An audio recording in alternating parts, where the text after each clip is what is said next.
When night gently falls, the world outside begins to slip into silence. But inside us, there are times when whispers still linger. Worries, shadows, stories left unfinished. Tonight, you do not have to fight them off. Just sit still, listen, and let each gentle breath carry you to the quietest place within yourself. The meditation stories you are about to hear are not here to teach you anything. They are simply gentle reminders that peace has never left. We have only forgotten how to touch it.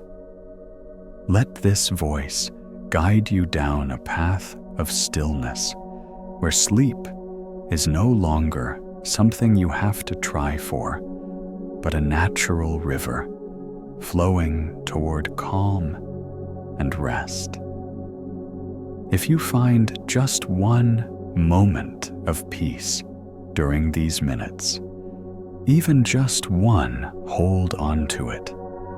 With one small act, subscribe to the channel, so every time night returns, peace can find its way back to you too.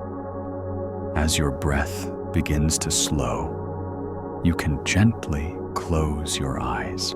No effort is needed, no forcing, just allowing everything to settle naturally, like the surface of a lake stilling when the wind fades away.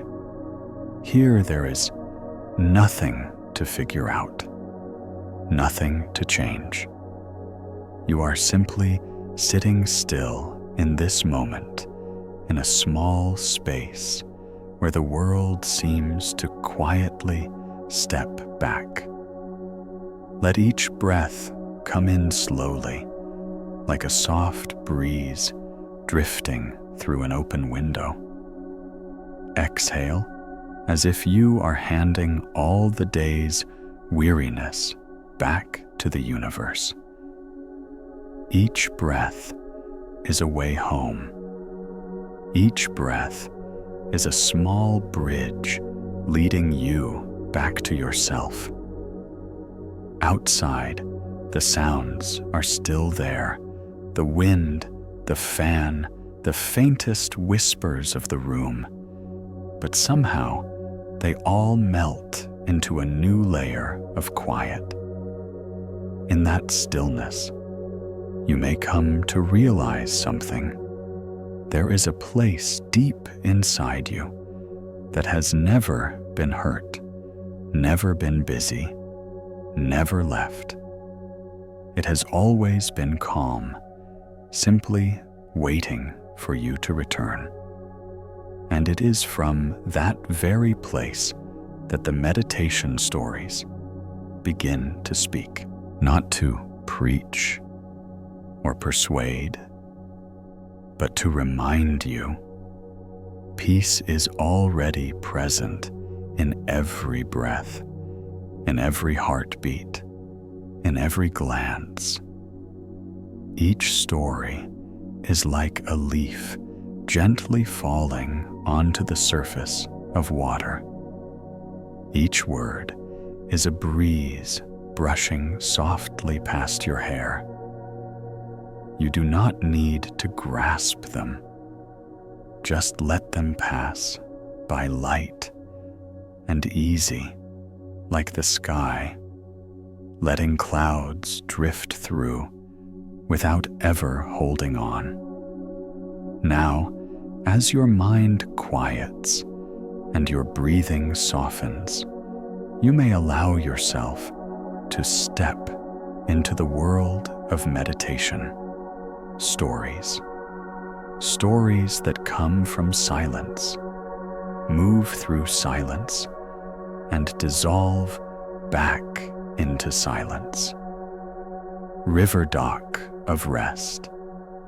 That afternoon, The river's surface lay flat like an old glass pane, sunlight drifting through the fine dust in the air and resting on the sandy shore like thin sheets of gold.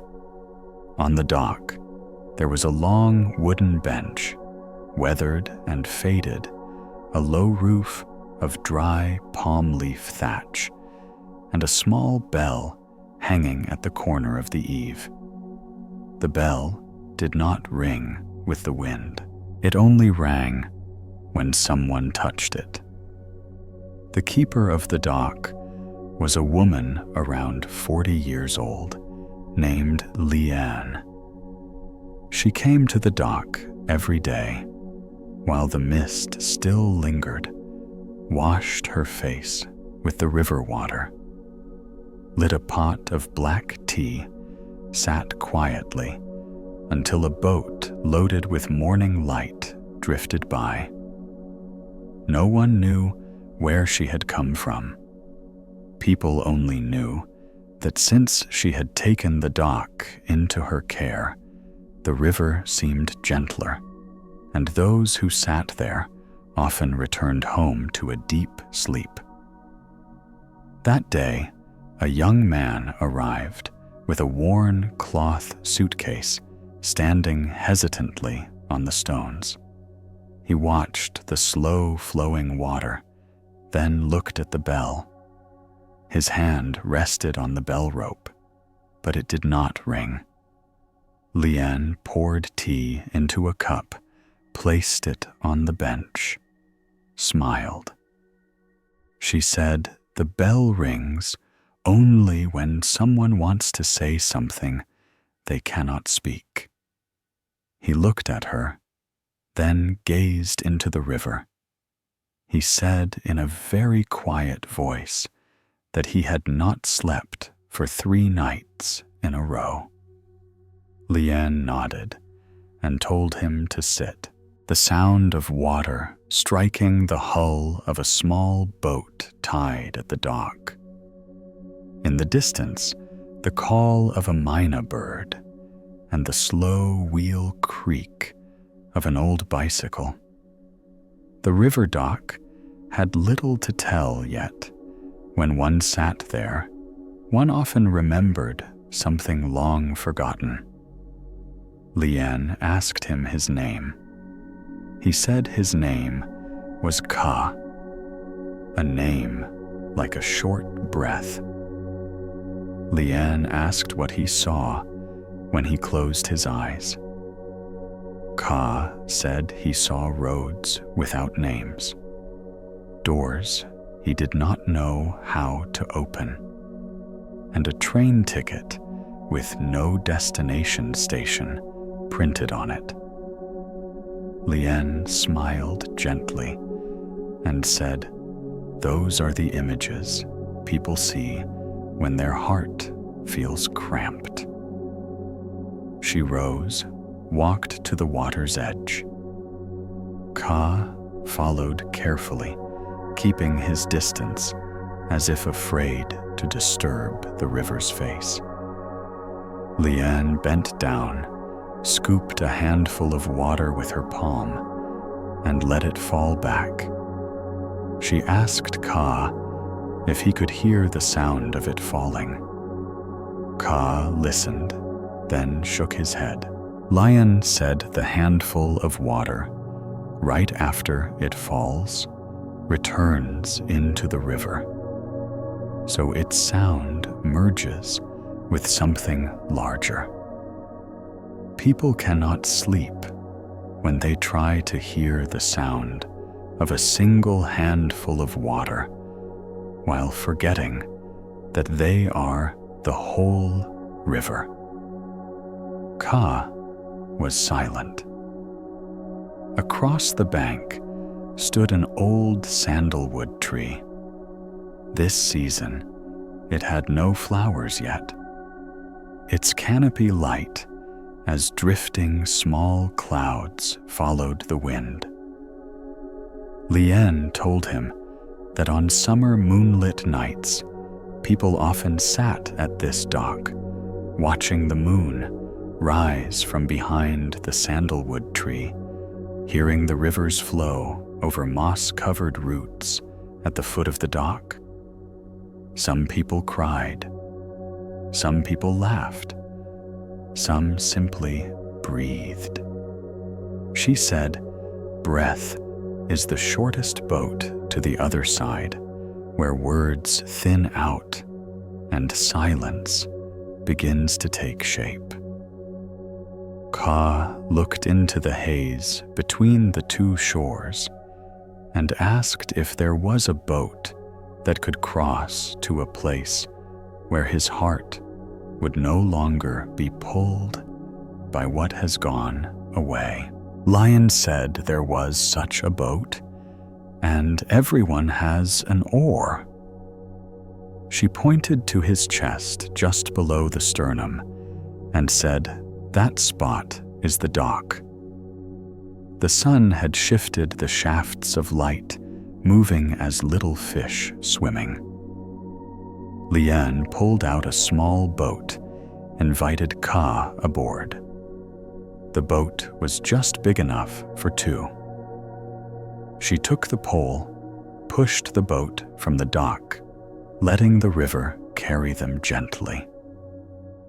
As the boat left the shore, all the sounds on land seemed muffled, as if wrapped in cotton. Only the sound of the water sliding past the wooden side remained, and the faint smell of fresh mud. Lien said to Ka that on this river there are stretches of dense water and stretches of empty water. Dense water is where people think a lot. Empty water is where people listen more. Their boat was now passing through a stretch of empty water. Ka said he felt his chest lighten. Lien nodded and said, "When the water is empty, the boat moves without effort." Humans too. When the heart is empty, sleep arrives, like a bird that knows the way. They stopped in the middle of the river. Not really stopped. The boat still floated, but very slowly. Lien told Ka to close his eyes. Ka closed his eyes. She said he should listen, as if hearing a story untold. Let every thought pass by like leaves. If a leaf wants to stay, look at it like a visitor lost. Do not chase it. Do not hold it. Just show it the way home. Ka remained quiet, a quiet without heaviness. The river rippled small patches of light. The breeze passed like a hand gently stroking his forehead. Lien asked what he saw now. Ka said he saw a field with hay, glimpsed a wooden plank bridge connecting two small ditches. A child stood looking at the sky. He breathed deeply, as if the sky were a lung. Lien said that child knows how to sleep, because he does not try to sleep. He only breathes. Ka smiled, his eyes still closed. She asked what was behind the child. Ka said there was a thatched cottage. There was the sound of a stove, the smell of smoke, a woman gathering vegetables, her hands still wet. Lien said that was the thing that once made him at peace. Each person has such an image. One day, we grow up, go away, forget that stove fire, and at night we sleep in rooms without smoke smells, then believe peace has gone. But actually, peace has just changed seats. The boat tipped gently, as if nodding to a passing thought. Leanne told Ka to open his eyes. The river before them glimmered. She said now he should try to name 3 things he wants to put down at the dock. Ka thought. He said he wanted to put down a promise that was overdue, a gaze he held for someone who was gone, and a dream he kept chasing without knowing if it was his or someone else's. Leanne took 3 small slips of paper from her shirt pocket, placed them in Ka's palm. She told him to blow gently on each one, then let the wind finish the rest. Ka did so. The 3 slips of paper floated up, flickering, then fell into the water, dissolving like salt. She told him that the day she arrived at the dock, she brought a heavy suitcase full of names. The names of lives she had tried to carry. The names of sadnesses she refused to return. The names of joys she thought she did not deserve. On the first night, sleeping in the thatched hut, she heard the river speak in her mother's voice. The river said, "Here everything has a place. Even a sigh has a seat. And when everything sits in its place, sleep comes like an old friend, no invitation needed." Ka asked, what if one day what he put down drifts back upstream? Leanne said, then he picks it up again. Dries, it looks at it carefully, then puts it down again. Some things need to be put down many times before they learn how to lie still. Ka looked at his hand as though he had just touched an old thing that suddenly could speak. The wind changed direction. On the bank, there were voices calling home for dinner. Leanne turned the boat. The bow slowly aimed back at the dock. When they arrived at the shore, Leanne invited Ka to drink a cup of tea. Transitional season tea, bitter, then sweet. She said each afternoon has a moment when the river dock seems to breathe. That is when humans let go of the day's calls and listen to the night's. That call is not loud. It is just a small period at the end of a long sentence.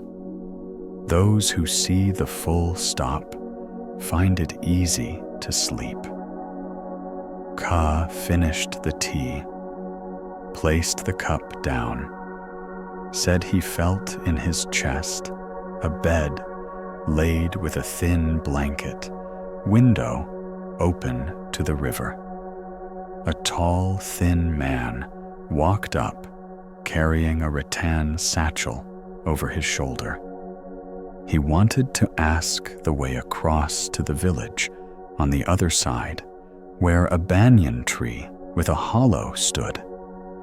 He said he had heard that if someone placed their hand into the tree's hollow, they could hear the voices of things they did not dare to speak. Lion pointed in the direction and told him that to go across, he must take the long way, because the riverbank was broken at the stretch of new rice.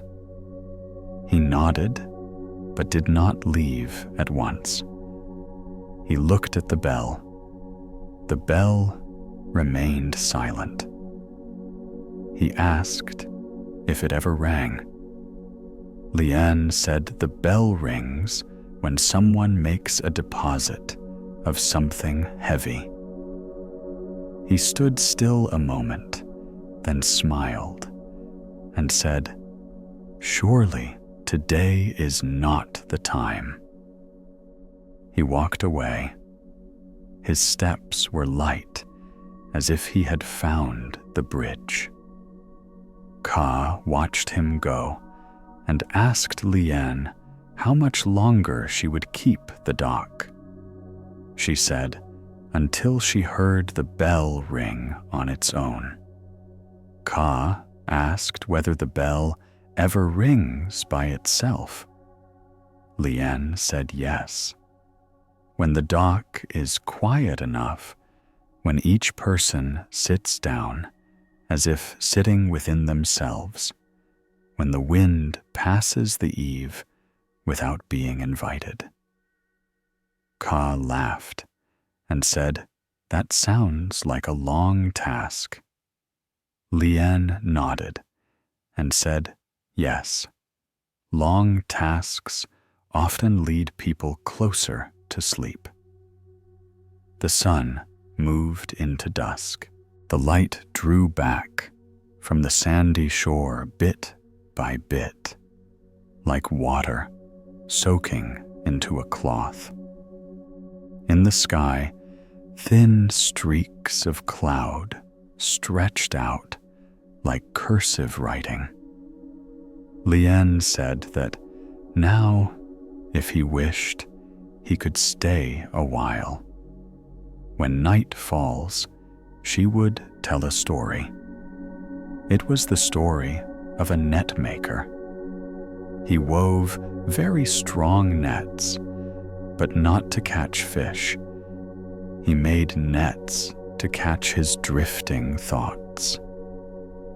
Each time a thought got caught in the net, he did not pull hard. He sat down, looked at it, asked where it came from, how long it wanted to stay. Then he opened the net and let it go.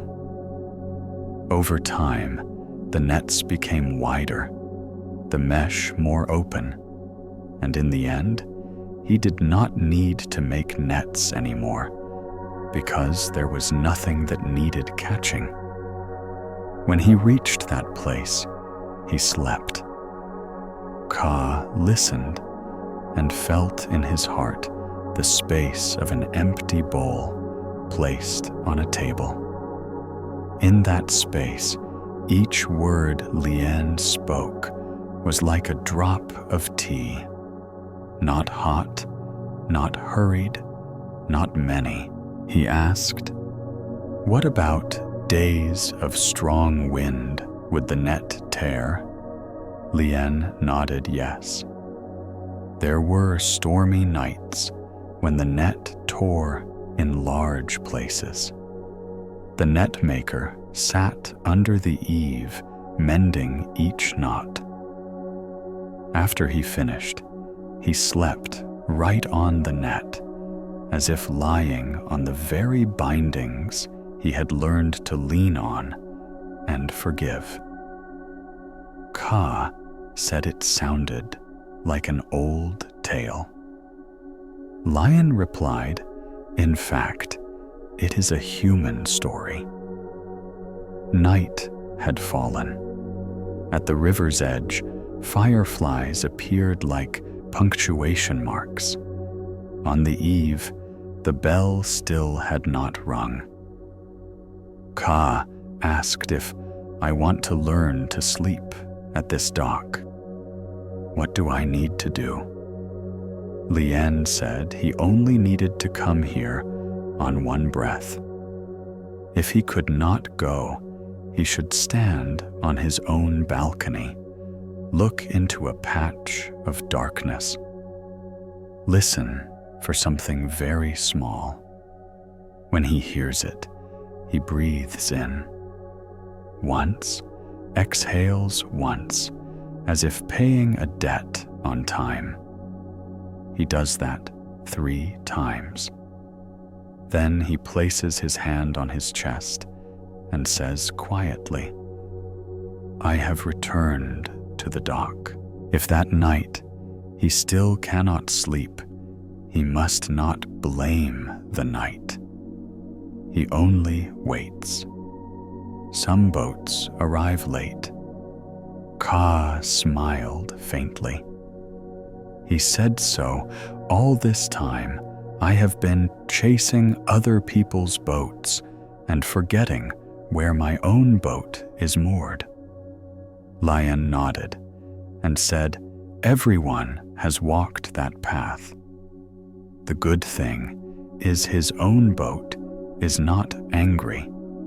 It is moored exactly where he left and waits where he returns." Ka stood up, bowed.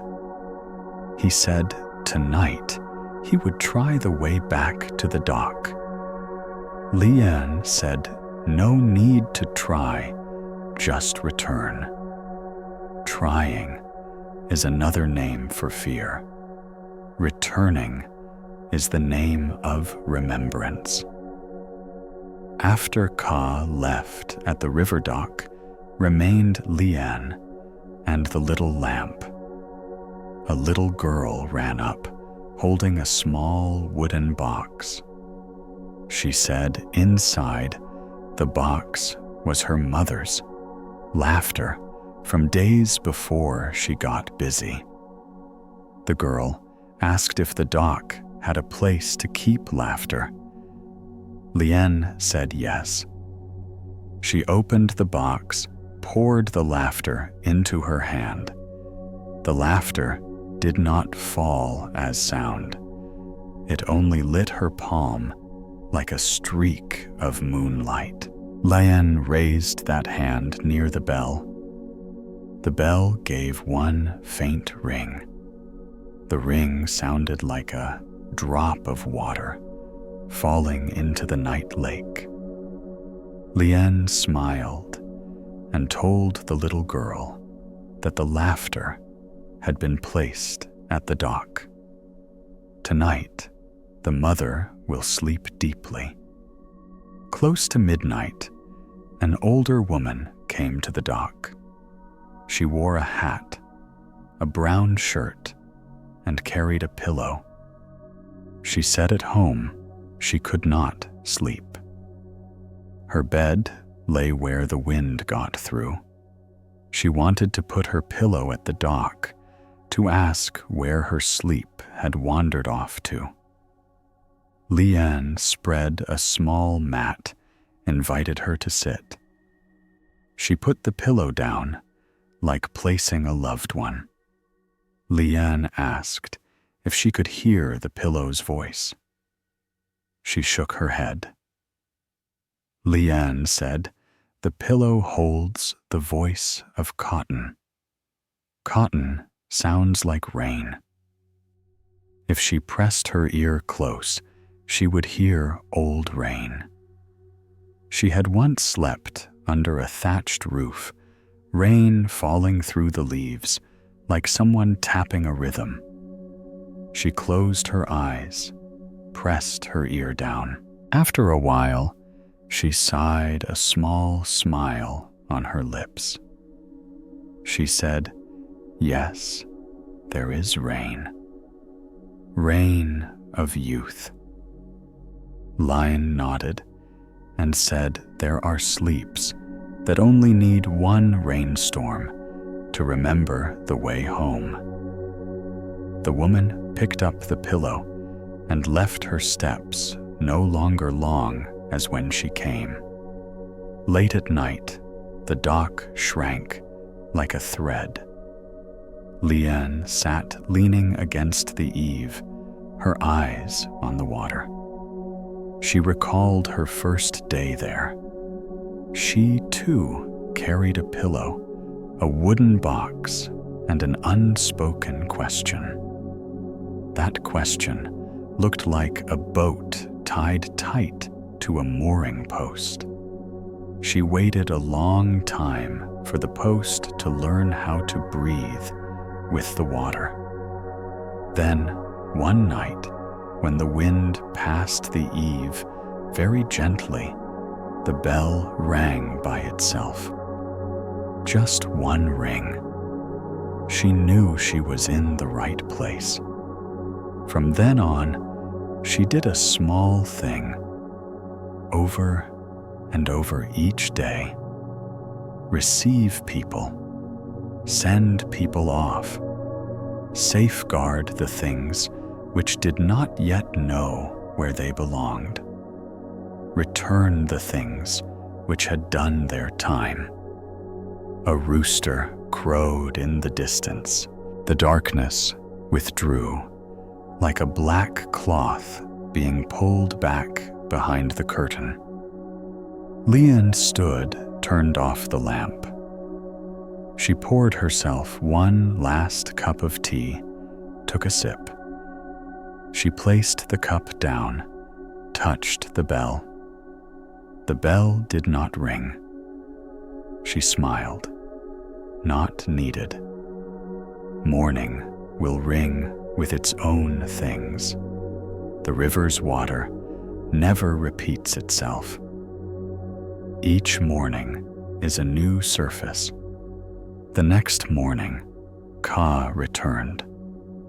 His eyes held a thin circle of light, as if someone had walked through a long forest and found the way out.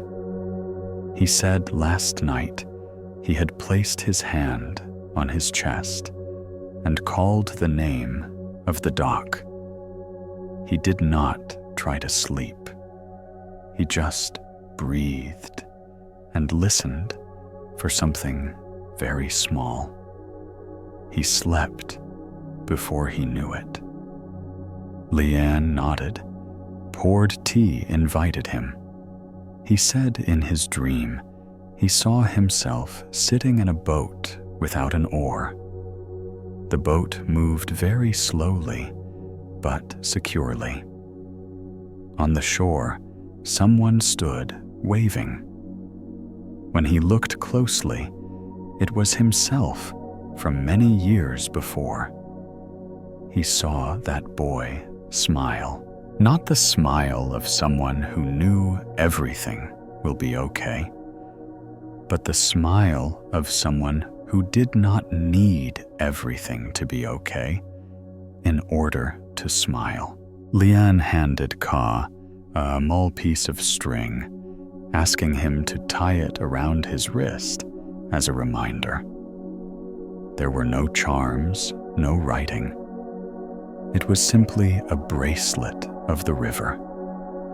When he looked at it, he would remember that there was a dock waiting for him to return each evening at the very spot where he stood. Ka bowed his head in thanks. He asked what he could do for the dock.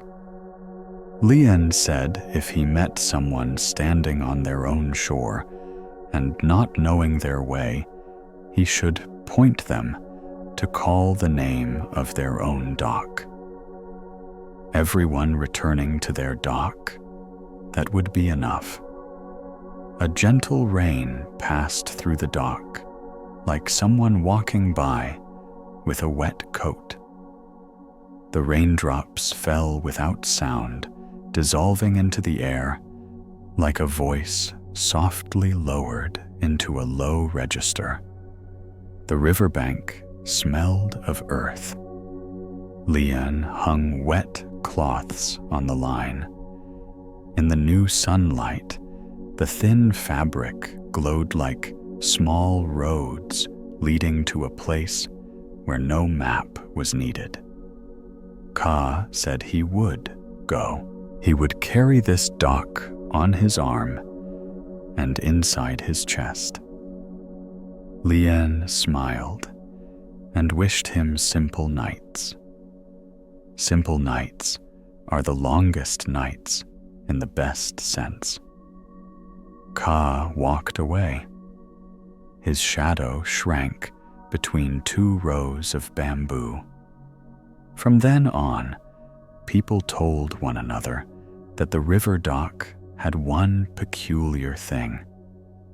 Those who came there, if they sat quietly long enough, would hear the voices of inanimate things.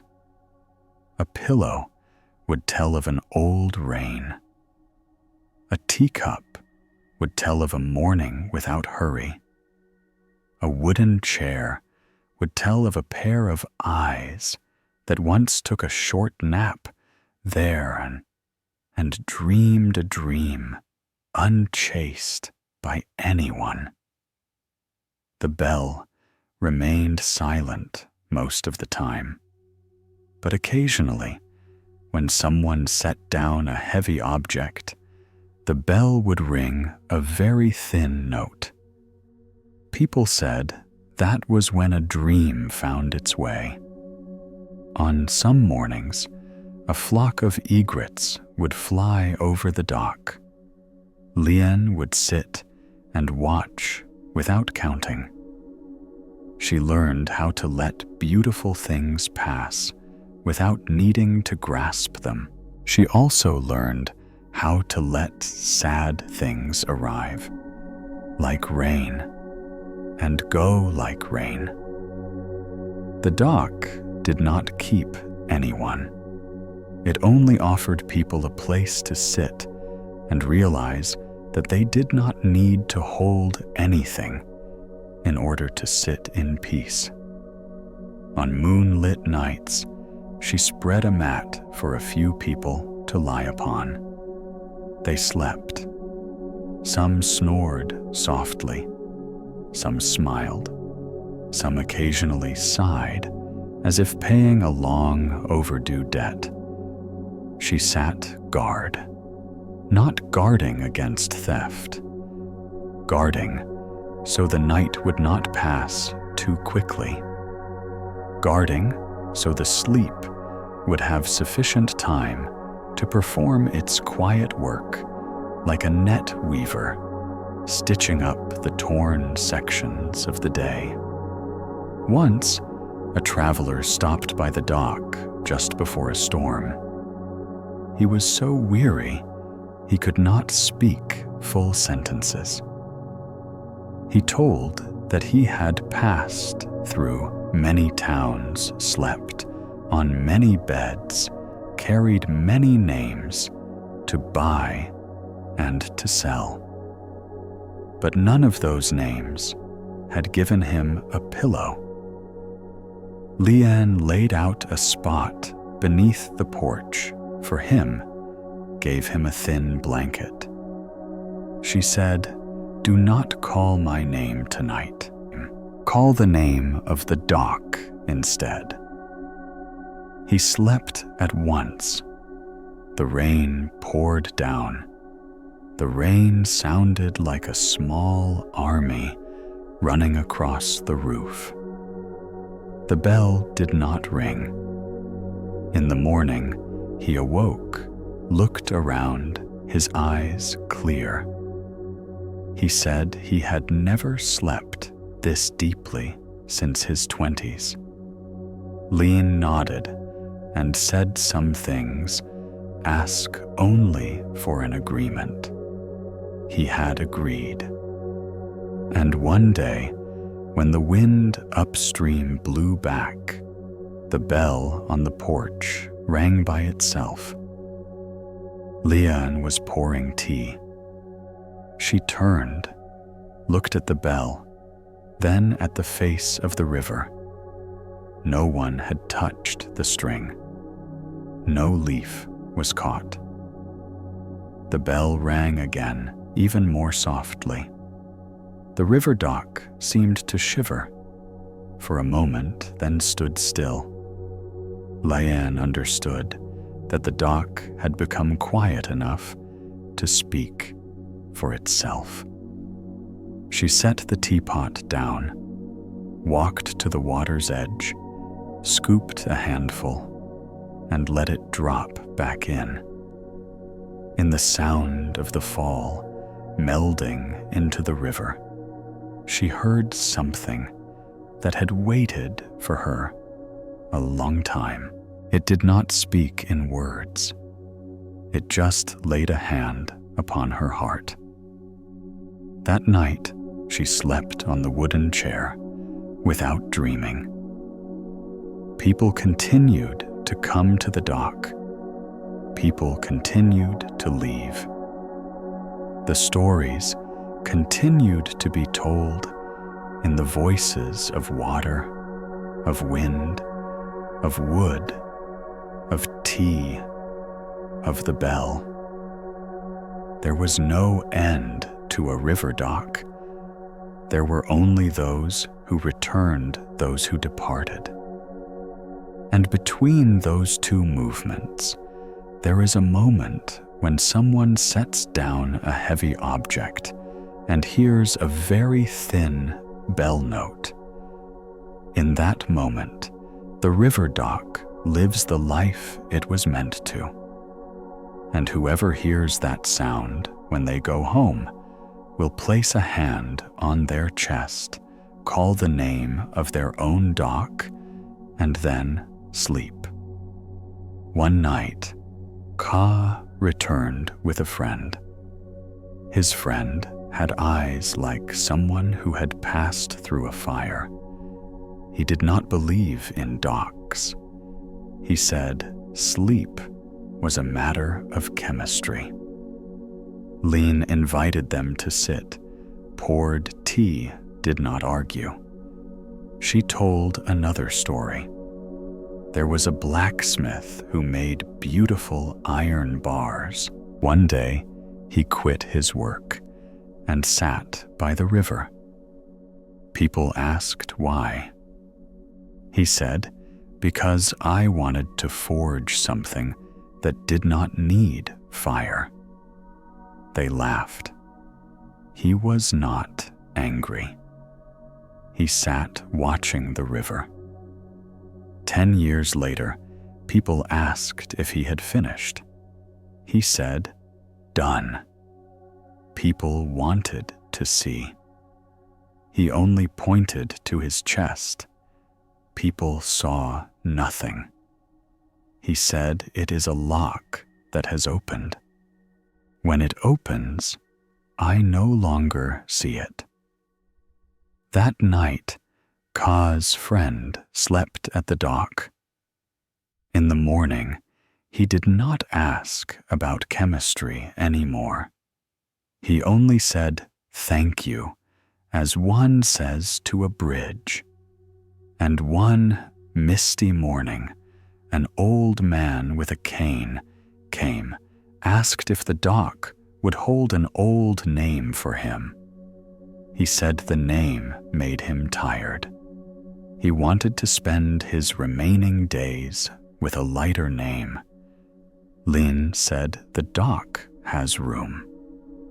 The old man handed the old name to the bell. The bell rang. He walked away slower than when he arrived, but with a peaceful step. That evening, the wind through the porch brought the scent of late blooming, fragrant bean tree flowers. Lian gazed into the darkness just beneath the roof, where the sleeps had left the warmth of someone's forehead. She whispered, "Thank you." She did not know who she was thanking. Perhaps the water that taught her how to stay still. Perhaps the wind that taught her how to move. Perhaps the people who came that taught her how to speak. Perhaps the people who went that taught her how to be silent. The river dock, sleep quiet, is not named so because it lulls people to sleep. It is named so because it reminds people that sleep is already there, just waiting for a place to lay one's head. when someone finds that place. All the noises of the day become musical instruments playing background to the symphony of silence. The bell will ring a very thin note, like a period. And after the period comes the night, a real night, a night long enough for someone to meet themselves without needing to ask for their name. If this story touched you even a little, please leave a few words in the comments below. I would be very glad to know you are here. Library of the Night. On a small slope leading down to an old canal bank, there stands a narrow, long building, like a breath. Its roof tiles meet in a gentle curve. By day, it draws in like a wooden box without markings. By night, when the city speaks less, the thin wooden door opens, revealing a warm streak of light like the palm of a hand. People call this place the Library of the Night. Here, there are no printed books in the usual sense. The books lie in transparent glass tubes. Each tube is a night folded up, a long exhale held quietly, a story that needs no words and has been named with silence. The keeper of the library is named Vu. He is over 50, his salt and pepper hair like sheets of paper that have been handled through many seasons. He speaks softly and moves slowly. Each evening, he opens the door with a black key that gleams like dry ink. The key turns once, and the city seems to shrink by half. Vu has the habit of lighting a candle first, not because he needs light, but to remind himself of slowness. The candle's flame trembles and touches the glass tubes, making them glow softly, like forgotten stars in a vaulted storehouse, gentle and patient. One rainy night, a young woman stood at the threshold. She wore a thin gray coat, raindrops forming at the ends of her loose hair. She said her name was Anne, and that for several months her sleep had gone astray. She came here because a friend had told her that the Library of the Night lent out nights of deep sleep. Vu invited her inside, handed her a coarse linen cloth to wipe her hands, then pointed at the first shelf. There, the glass tubes were aligned in neat rows, each tube bearing a small label made of rice paper. On the labels, there were no words, just a dot, a comma, a vertical stroke, an open circle. Anne looked puzzled. Vu explained the signs are not for reading, but for breathing. The borrower need not understand, only pick a sign that makes her chest softly tremble when she sees it. Anne walked along the shelf, each step a silent note. She stopped at the tube labeled with the open circle. Her chest made a subtle movement like a nod. Vu smiled, removed the tube, and placed it in her hands. Inside, she saw something dim and warm, not quite mist, not quite smoke, just a kind of breath, carefully folded.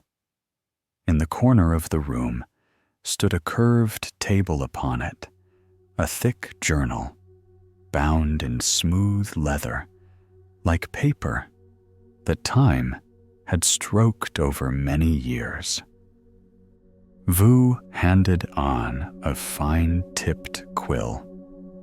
He said, before borrowing a night, the borrower writes one small thing they wish to lay down. No name, no address, no explanation. Just one thing, like a pebble. Anne hesitated for a moment, then wrote, "A clock that does not know how to stop." Vu nodded, lifted the journal, and blew lightly.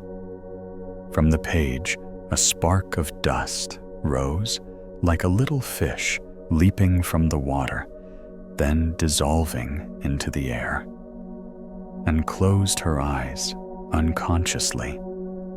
She heard a very thin sound, like the noise of a taut string being released.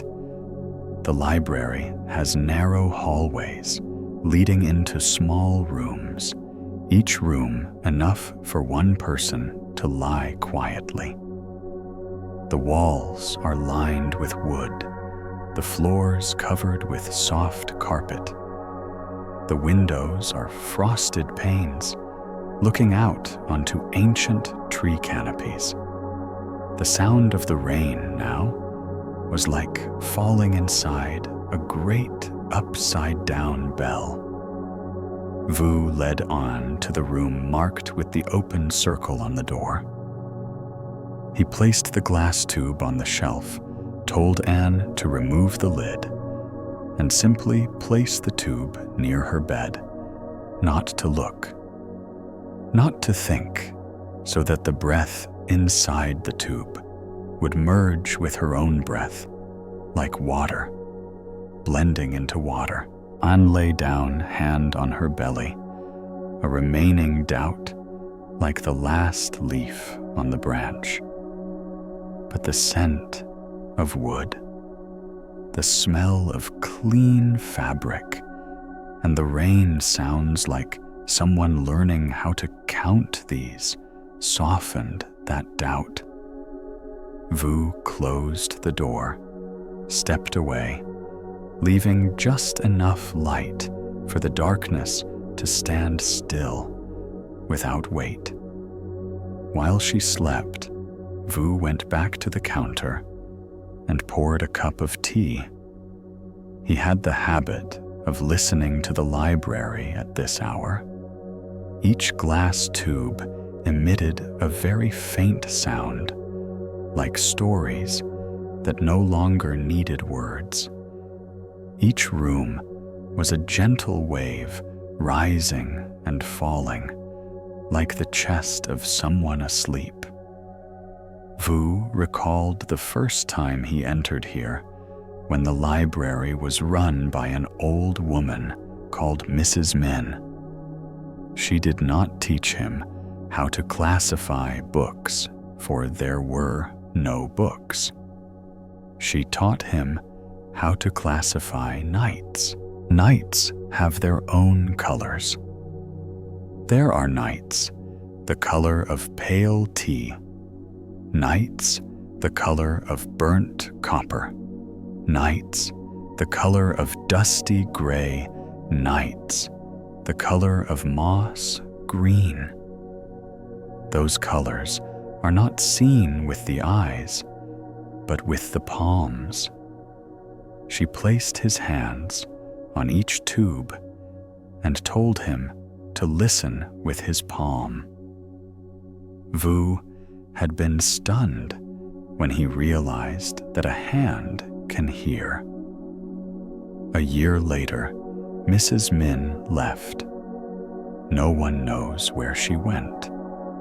All we know is that on her final night, she opened a tube and let it flow into the air. Vu saw the wall tremble slightly, and when it was still, her footprints no longer remained on the carpet. He told no one that story, for it did not need words. The night is still long. The door is closed. The rain has grown lighter. A middle-aged man entered, his eyes red as though he had folded many days. He was a bricklayer by trade. He said he was not literate, had never borrowed a book, but had heard from his neighbor that here one could borrow something that helped a person place the final brick of the day correctly. Vu invited him to sit, gave him a cup of tea, asked if he had eaten dinner. He shook his head and said he was not hungry. He just wished to sleep. Vu led him to the shelf for those who work with their hands. There, the glass tubes bore labels like the grain patterns in wood. Vu placed his hand on one tube. The man's palm warmed as if a small furnace glowed underneath. He chose that tube. The man held it with both arms like a newly fired brick. Vu placed his hand on the man's shoulder and told him that in the lying down room, he only needed to breathe, as when lining bricks across the top of a wall. No pushing, no hurry. Let each breath find its place like a brick meeting mortar, moist enough. The man nodded. His eyes were less red. When the door closed, Vu heard from within the room a long, deep exhale like a well. To the west of the library is a very small room, always closed. On its door is affixed a symbol of a falling ink drop. That is the room of leaving marks, where Vu stores the notes borrowers left in the journal. The writing in the journal does not disappear. It becomes little ink dots suspended from the ceiling of the room of leaving marks, like a sky of things that have been released. When the rain is heavy, the room's ceiling glows. The ink dots breathe like stars breathing. Vu enters the room, stands in the middle, looks up, lets the ink seep into his eyes, lets his memory learn how to dissolve. He often tells himself that people can sleep when memory ceases demanding to hold on to what it promised to release. And woke in the middle of the night, not because she had trouble sleeping, but because she sensed someone had placed a light blanket on her chest from inside. She did not open her eyes. She simply listened. The whole room was breathing with her very slowly. Beside her pillow, the tube lay still. From its mouth, a warm current seeped evenly. She touched the tube lightly. It was cool, like the forehead of a child. She smiled a smile that did not reach her lips, but stopped at her throat. In that moment, a picture flared behind her closed eyelids, the old kitchen, When she was a child, her mother lifting the lid off the soup pot, steam rising into a little cloud in the middle of the house. On the table, a white bowl chipped at the rim. That image had hung inside her for many years, but dust had settled atop it. Now, someone had brushed the dust away with the softest of motions. She returned to sleep deep, like a step, collapsing into silence. Just before dawn, a young man arrived, carrying a guitar, his raincoat soaked through hair, plastered to his forehead. He said haltingly that he was about to perform in the morning. But all night, his sleep had fled because a melody kept circling in his head like a seed, unsure where to sprout.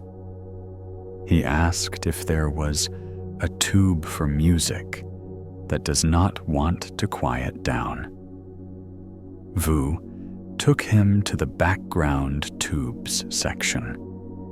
There, each tube held a natural pulse, the sound of a distant sea, the low graze of water buffalo, the rattling iron wheels on rusted rails, the ticking of clocks in an old train station. Vu chose one tube with a label, like falling musical notes. The young man opened the tube, lifted it to his ear. He heard a beat so steady, it sounded like footsteps on a long wooden bridge in an empty night. He breathed to that beat, slowed down. The notes spinning in his head like tired birds hearing those warm footsteps found a branch to land on. He smiled, thanked. Vu carried his guitar into a room near the window, laid the guitar down, lay on his side, one hand touching the guitar's body, the other on his chest, as though placing his hand on an instrument with no strings. The library has no wall clocks. Time is measured by the shortening of candlelight and the warmth on the mouths of the tubes.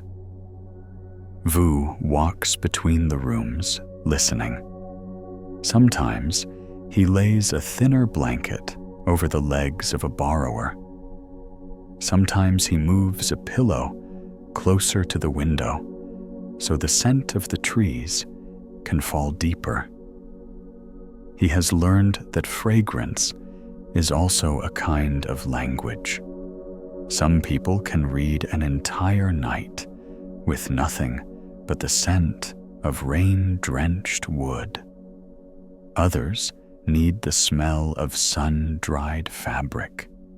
Some require the rusty scent of an old bridge.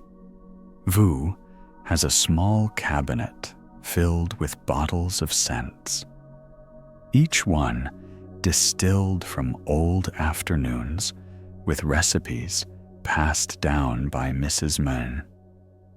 He does not use them often, only when he feels a breath tube is missing, one final note to make its meaning whole. By dawn, the rain stops.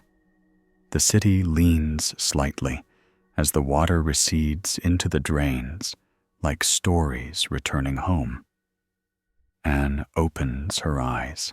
Her sleep feels like a freshly washed cotton quilt, sun-dried, neatly folded, and placed gently on her chest. She sits up, folds the blanket, and opens the door. The hallway is empty. Vu is rinsing a teacup in a small sink, the sound of running water like soft commas. He looks up and smiles. Anne returns the tube. Vu places it in a wooden tray, touches the label, and feels a very faint vibration in his palm before shelving it. He opens a notebook, pointing to the line Anne had written the night before. Beside it, he adds a small round dot. He says, "The night has read that and has set it down."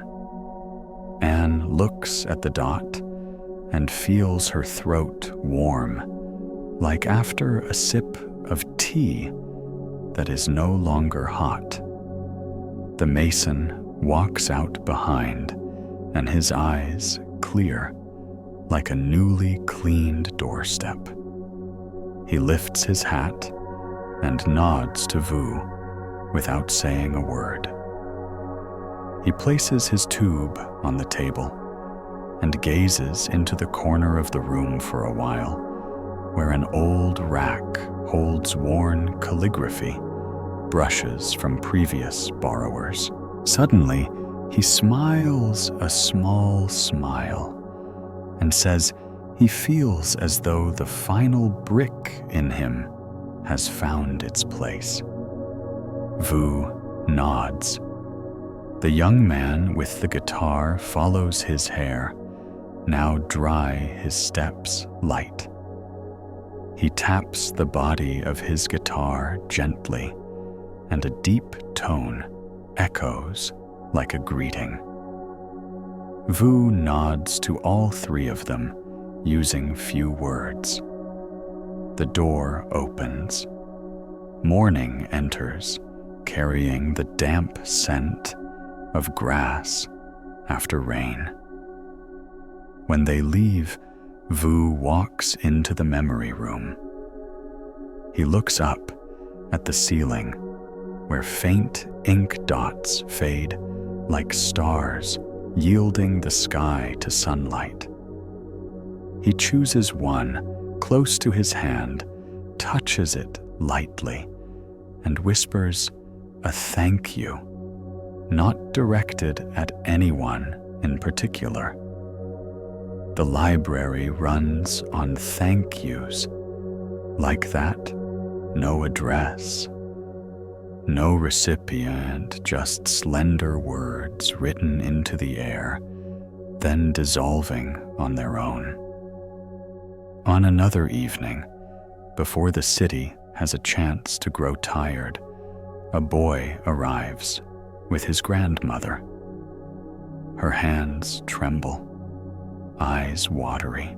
She says she forgets things, especially the ones closest to her, but remembers old songs from long ago. She fears that if she sleeps, those songs might slip away too. Vu guides them to a shelf reserved for those whose memory has grown lighter. There is a tube labeled like half a musical note. He gives it to her. She presses it to her ear, like one might press an ear to a well's wall. A very old melody flows out softly, like someone humming in the kitchen on a low-fire afternoon.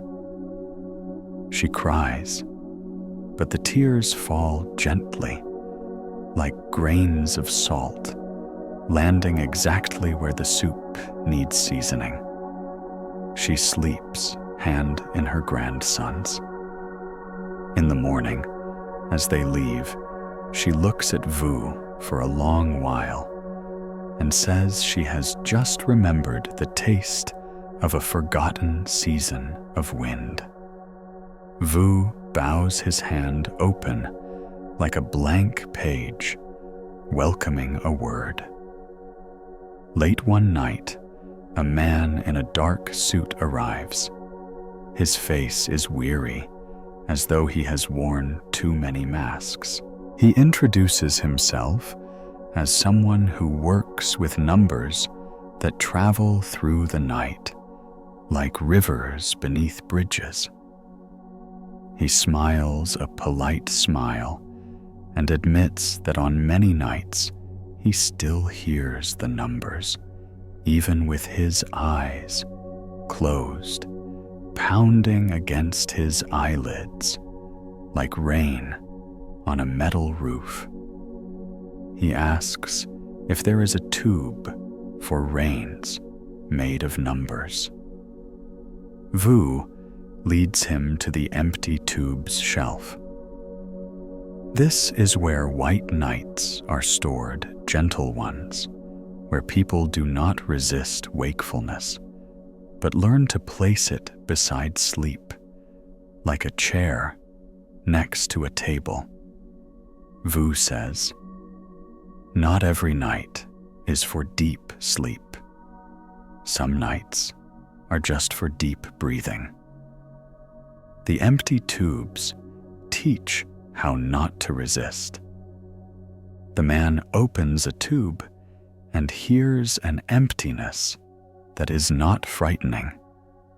It feels like entering a bare room where the window is open and the wind passes through.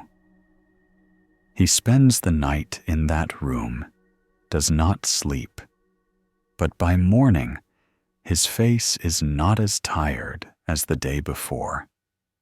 He truly smiles for the first time.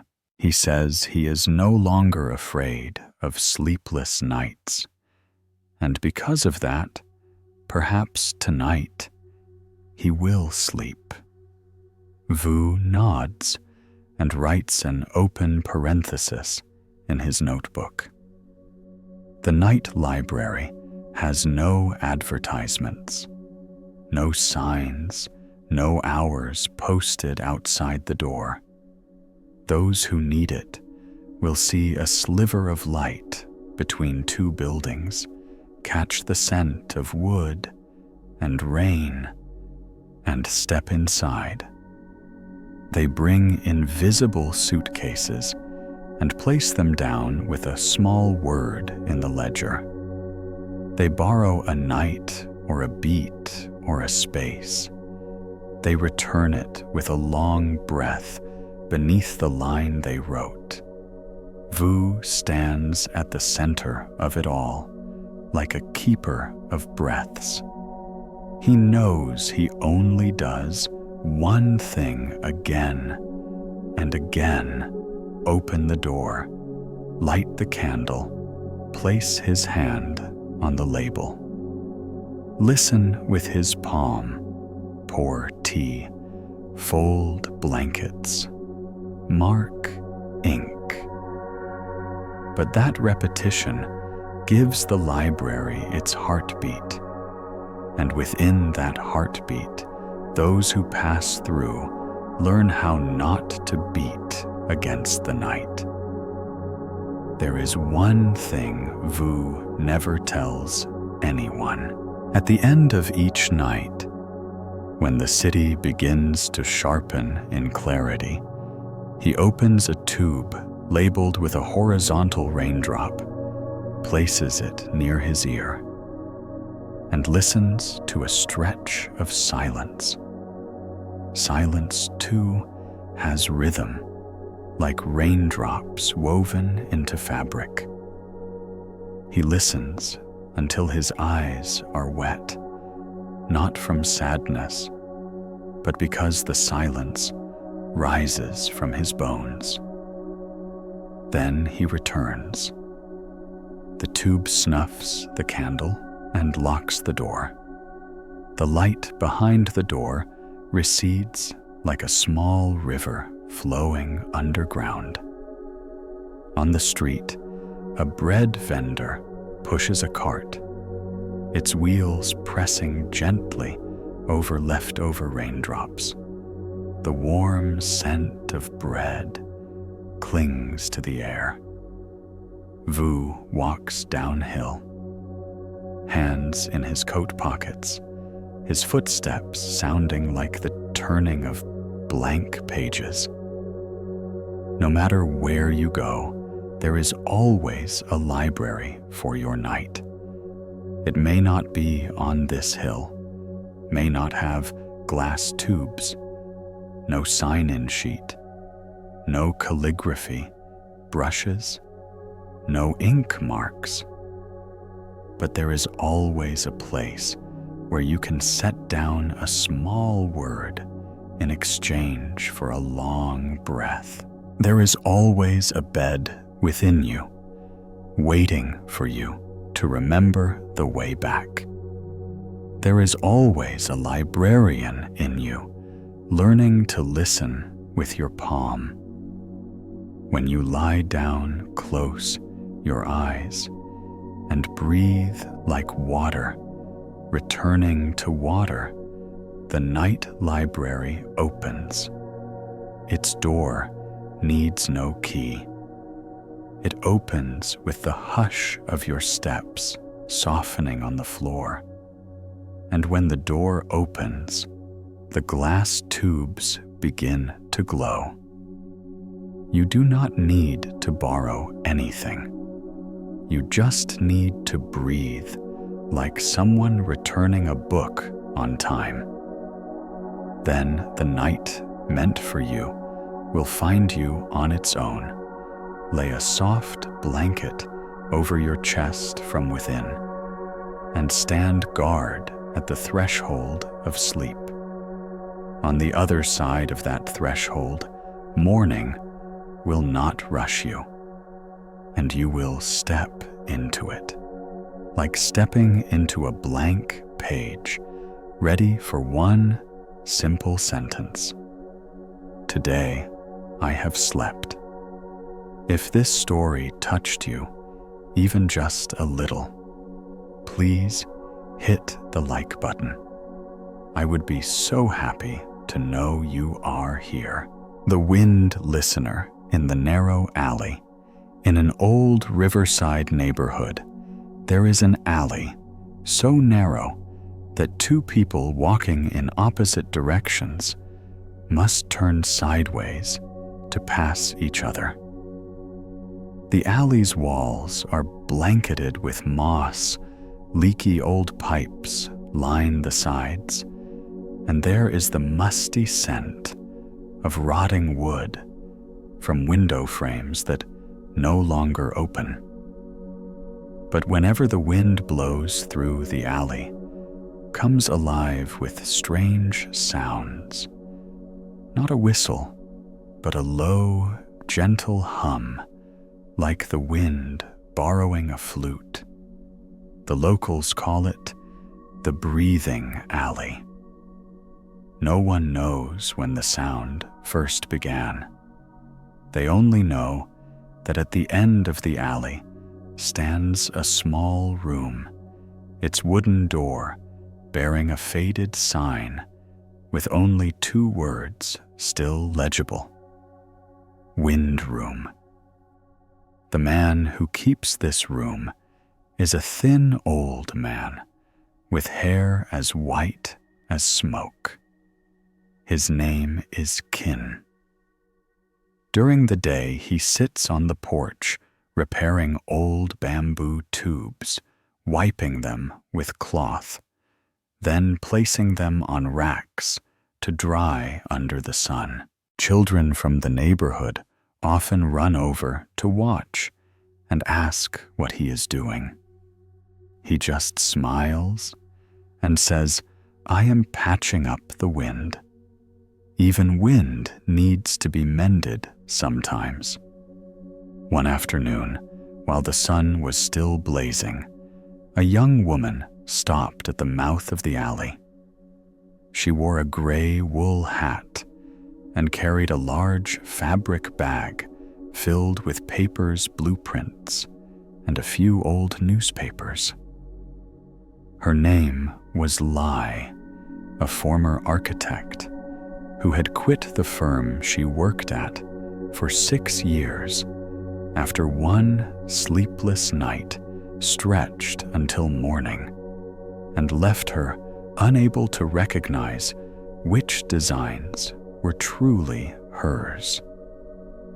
She had heard rumors of someone in this alley who could heal the wind, who could help people fall asleep again just by letting them listen to wind passing through bamboo tubes. She did not believe it, but she had nothing left to lose. Lai stepped into the alley, her feet brushing against slippery, moss-covered bricks. The dampness rose, blending the smell of rotten wood with the distant scent of river water. When she reached the end, the old man was already standing at the door, as if he had known she was coming. He asked, "What kind of noise are you carrying inside you?" Lai hesitated, then replied, "Unfinished blueprints." He nodded and invited her in. Inside the room, there were no chairs or tables in the usual sense, just rows of bamboo reed copper and old iron tubes hanging along the wall, each connected to a fine string trailing into a corner. On the tiled floor lay scrolls of paper, each marked in smudged ink. Northern Wind Season, 7 Wind, from Ocean Number 3, Breath of April Wind in the Hair. There were no windows yet. Wind still flowed through as water finds its path. Lai stood in the center of the room, listening to the currents as they turned into sound. Not quite music, not quite speech, but like someone speaking a language made of breath. Mr. Qin pulled out a long bamboo tube, set it on a stand, and aimed the opening toward Lai. "Try listening," he said. The wind passed through with a deep, low sound, like the voice of the earth. Lai closed her eyes and felt her heart ease slightly. "That wind once passed over the roof of my old house," he said. "Each tube holds a gust of wind that once made someone stop in their tracks." Lai asked, "Why keep the wind?" He answered, "Because wind knows how to move without carrying anything. People don't." Lai sat down and listened as wind moved through the different tubes. One sounded like footsteps on gravel. Another was like someone reading a sentence too faint to understand. One simply exhaled, long and soft. Mr. Qin said that whenever someone came to him with insomnia, he let them choose a tube. They did not need to explain anything, just sit and listen until the sound faded. When the wind in the tube stopped, it meant something old inside them had finally exhaled. Lai asked, "Then who blew wind into these tubes?" He said, "The ones who came before you. They left behind their breath. Wind is just memory made light." She fell silent. The sounds of wind grew steadier. There was a moment when she felt everything in her head. Sketches, plans half finished. Structures dissolve into meaningless curves. They scattered like chalk dust in the breeze. The old man looked at her and smiled. Good. You are becoming empty. One only hears true wind when there is no more noise within. That night, Lai stayed in the room. He laid out a worn mat for her and handed her a small copper tube. Sleep, he said. This one makes no sound. It only breathes. She placed it beside her pillow, listening to the wind slipping in. It was not sound, just motion. In the middle of the night, she woke not from a dream, but because she heard something that resembled her heartbeat, only farther away. She realized there was no wind blowing, only her breath, moving out, bouncing off the tube's walls, returning like a reply. The next morning, Lai found him sitting and writing on a piece of paper. He wrote with a calligraphy brush, his letters soft as clouds. She looked and saw he was recording wind number 17 has learned to return. She asked, "Where does the wind return to?" He replied, "Back into the one who breathed it out." Lai said, "I want to learn to do what you do." He smiled. "You don't need to learn. Just sit still until you hear the wind inside yourself." From that day on, Lai returned every afternoon. She no longer brought her blueprints. She just sat, cleaned tubes, and sometimes noted the sounds she heard. The old man taught her to distinguish the cold wind of someone who has not forgiven from the warm wind of someone who has forgotten.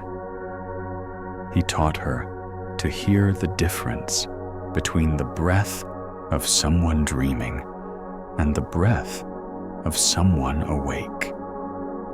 He taught her that when the mind stops thinking, all sounds become companions. One night, when Mr. Qin was tired, Lai stayed to watch over the room. Wind blew in from the alley's entrance, but that night it made no sound. She tried opening the tubes, adjusting their directions, but nothing came. She feared the wind had left. She sat down and took a deep breath. When her breath touched her throat, a small note rose, thin as a string's whisper. The sound did not come from a tube, but from inside her. She smiled, knowing the wind had not disappeared. It had simply moved to a new home. A few weeks later, Mr. Qin passed away. They found him sitting by the door, eyes closed, still holding a small tube. On the paper beside him was one final line. "The last wind has been mended." Lai buried him in a small patch of land behind the house where the wind always blew gently. After that, she continued opening the wind room every day. Children still came. Sleepless ones still sought it out. She cared for the bamboo tubes, cleaned them, listened to them whenever someone asked, "What do you do?" She would simply say, "I help the wind find the breath it came from." Sometimes, on rainy nights, when the city's lights go out, the alley echoes with that same low sound, not quite sad, not quite joyful, just the voice of a breath that has returned.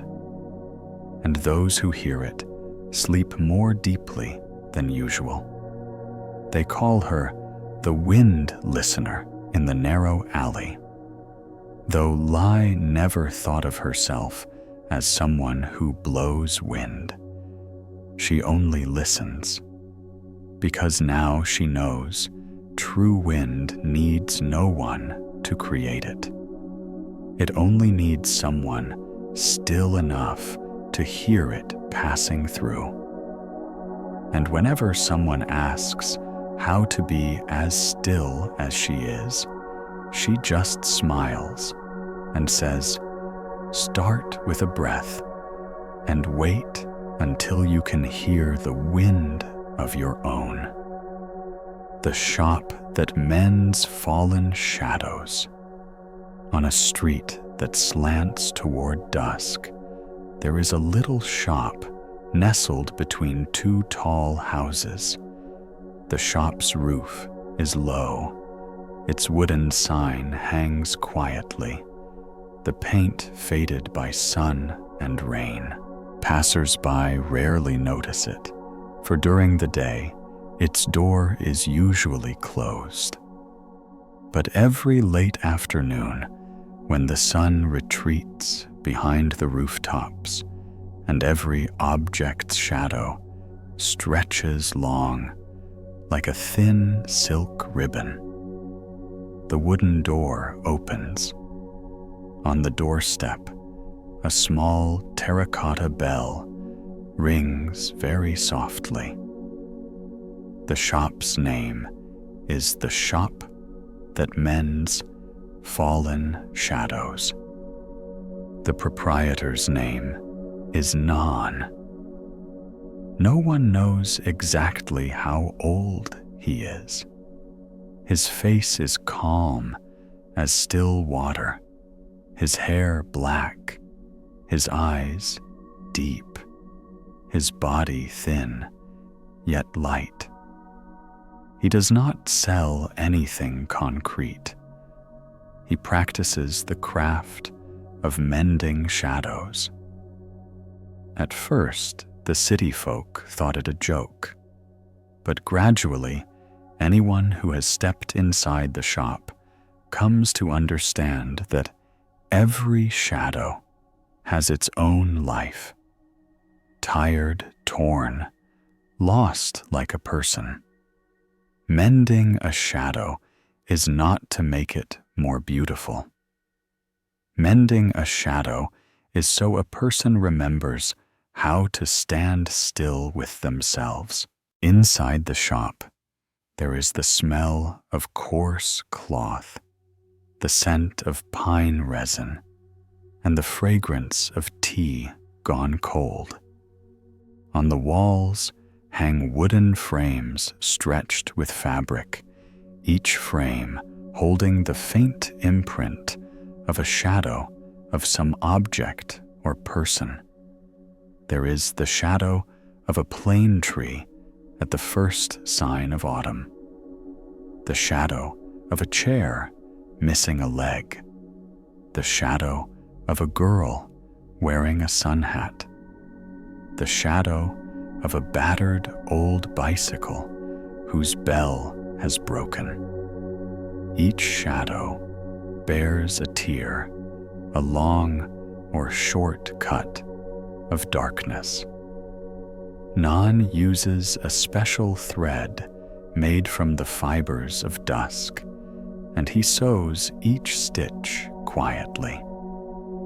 With each needle meeting shadow, a sound as soft as a stream in moss is heard quiet enough for a weary person to breathe deeply.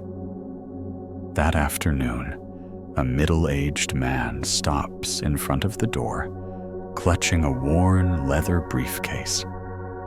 He looks up at the sign, hesitates, then enters. Nan invites him to sit. The man opens his case and takes out a sheet of paper folded into quarters. He lays it on the table. On the paper is a long, winding black streak, as though someone had drawn carelessly.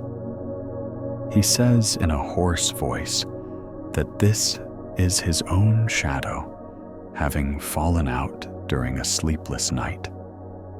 He recounts how for many months he lay awake, his eyes open, hearing in his head the tick of a clock at regular intervals, like someone knocking at the door, until morning came.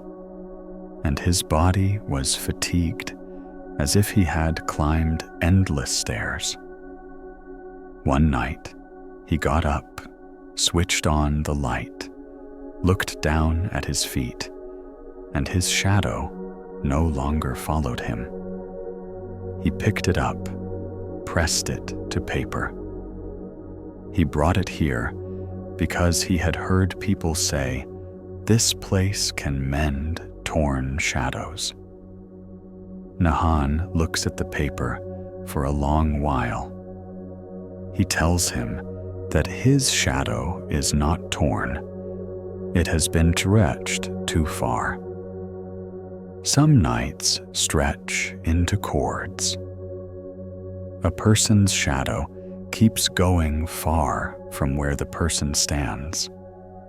When the shadow goes too far, the person feels lost because there is no ground left to stand on. Nyan pours a cup of tea and pushes it toward the man, then gently takes the paper and places it on a fabric frame. He raises the dusk thread and begins to stitch.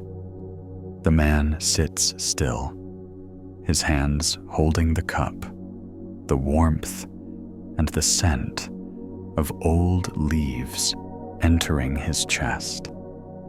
With each stitch, he feels something inside him settle. He says it is as though someone is gathering in rope. Nan nods, saying that mending shadows is the work of gathering the rope of night.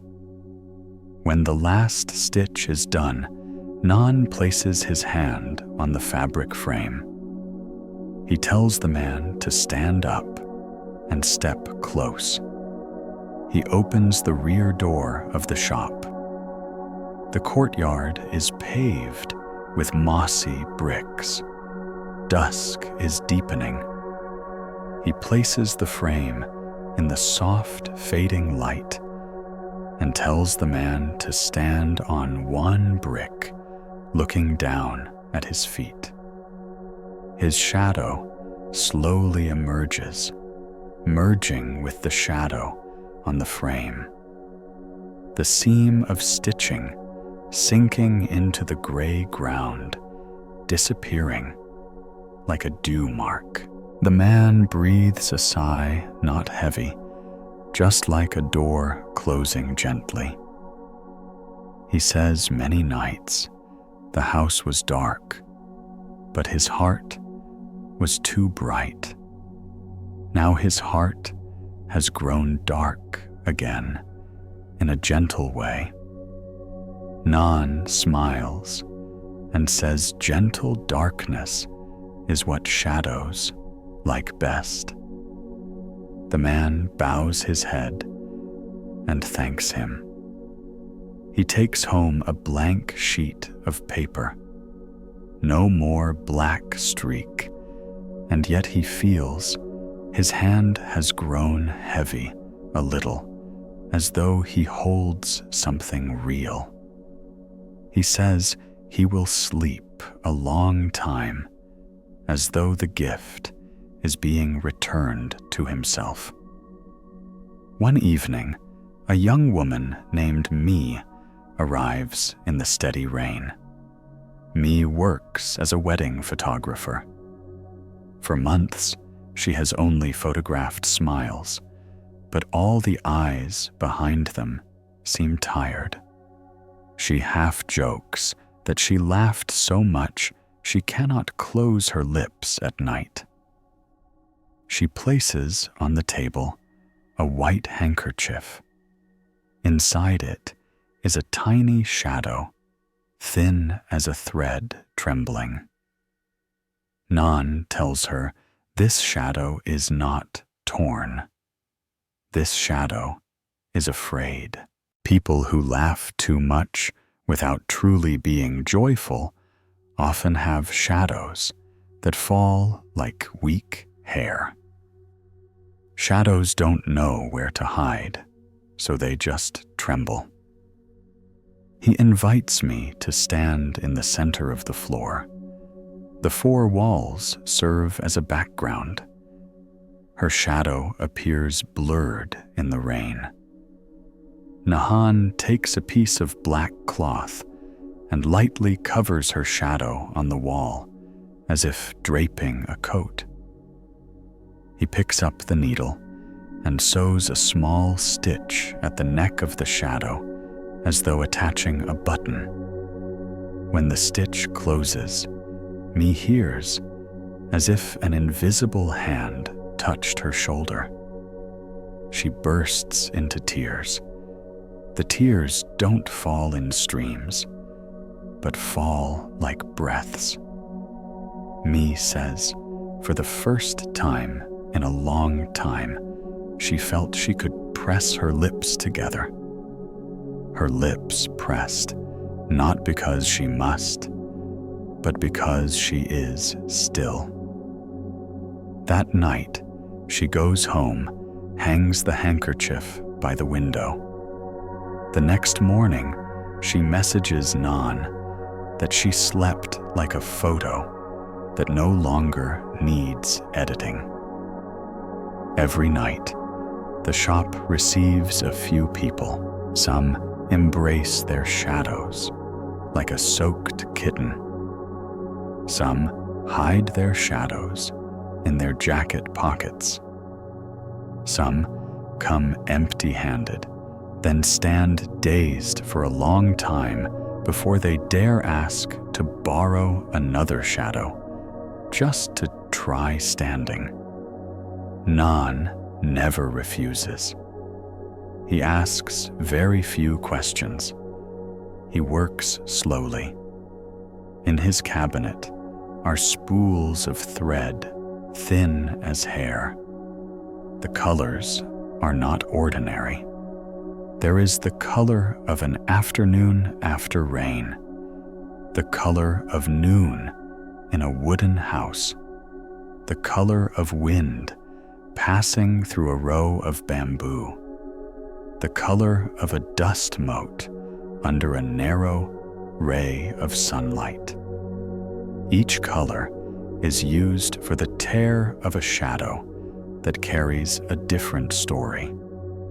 When the mending is done, he writes a small line in a brown leather bound ledger. No names of persons, only the type of tear of the shadow. Tear from fear, tear from anger, tear from memory, tear from forgetting, tear from pushing oneself far from where one stands. Late one night, a boy pulls his mother's hand into the shop. The mother is a nurse on night duty. Her eyes are red, her hands rough from disinfectant. She says that every night when she gets home, she sees her own shadow stretching like a dark corridor without lights. She fears walking past the shadow of herself. Nan does not ask more. He places a thin cloth on the floor and invites the mother and son to stand on it. He lights a small candle and places it in a corner of the room. The candlelight enters the shadow, cutting away a sliver of golden light that becomes an edge. Nan stitches that edge inward, so the shadow is less prone to drift when the night is damp. He tells the boy about kind shadows, the ones that know how to give way. Those shadows always step back so the person does not stumble. The boy smiles and says, "My shadow will give way for my mother." When they leave, the mother's shadow has grown thicker again, like a thin blanket draped over her shoulder. That night, in her duty room, she drops her head on the desk and sleeps the sleep quiet as a boat moored to a line. Someone asked Nan where he learned the craft. He says he was taught by an old woman how to look at shadows. She lived in a garret where light entered through a tiny window. She taught that a shadow is always more honest than a person because a shadow has no mouth to lie. She taught him how to recognize where a tear is new, where a tear is old. A new tear is lighter. An old tear is darker. A tear from anger is sharp, like a knife. A tear from love is soft, like a cloth. When she died, Nan brought back her small wooden box. Inside it was a spool of dawn-colored thread. He seldom uses that spool. He says it is used only when a shadow has forgiven the person it follows. An old woman came, her hand trembling. She placed on the table a small shadow, like that of a bird. She said it was the shadow of her voice, fallen after many years of not saying what she wished. She feared that one day she would have no voice left to call her grandchild home for dinner. Nahan says voice also has a shadow, thin and fragile. He invites the woman to sit before an old mirror. He stitches a very fine line at the neck of the shadow, then tells her to say a simple sentence. She speaks. Her voice cracks, but not with pain. The sentence is the simplest and hardest she has ever spoken. She says, "I am tired." That's it. The room falls silent for a long while. When the stitching is complete, Nan places the shadow back into the woman's collar, like placing a bird into its nest. She exhales, and she hears the sound of Drelevi's blowing. That night, she called her grandchild with a voice new, not loud, not soft, just enough. And the whole family knew it was her voice from long ago returned. A wall painting artist walked in, carrying a worn-out dream.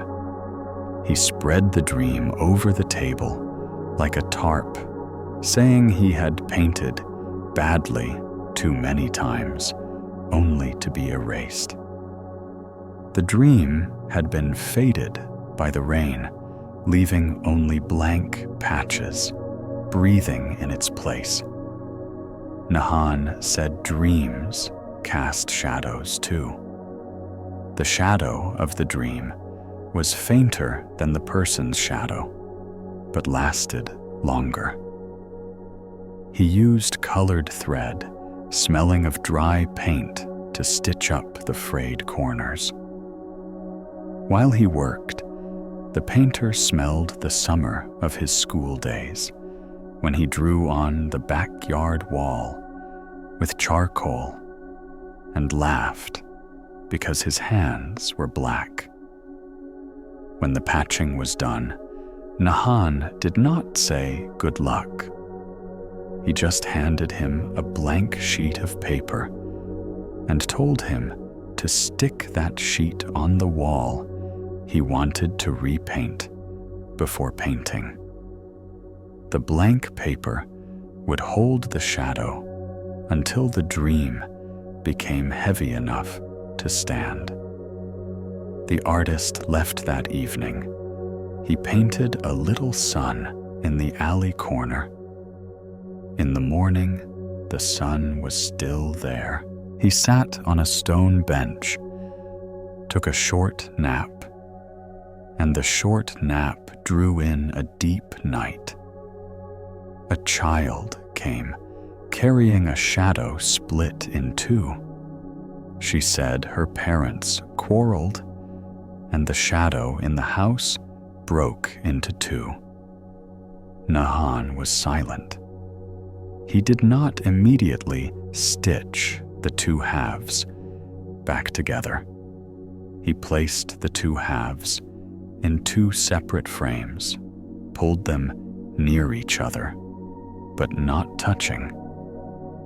He used transparent thread and sewed a wide circle around both halves, like drawing a ring around them both.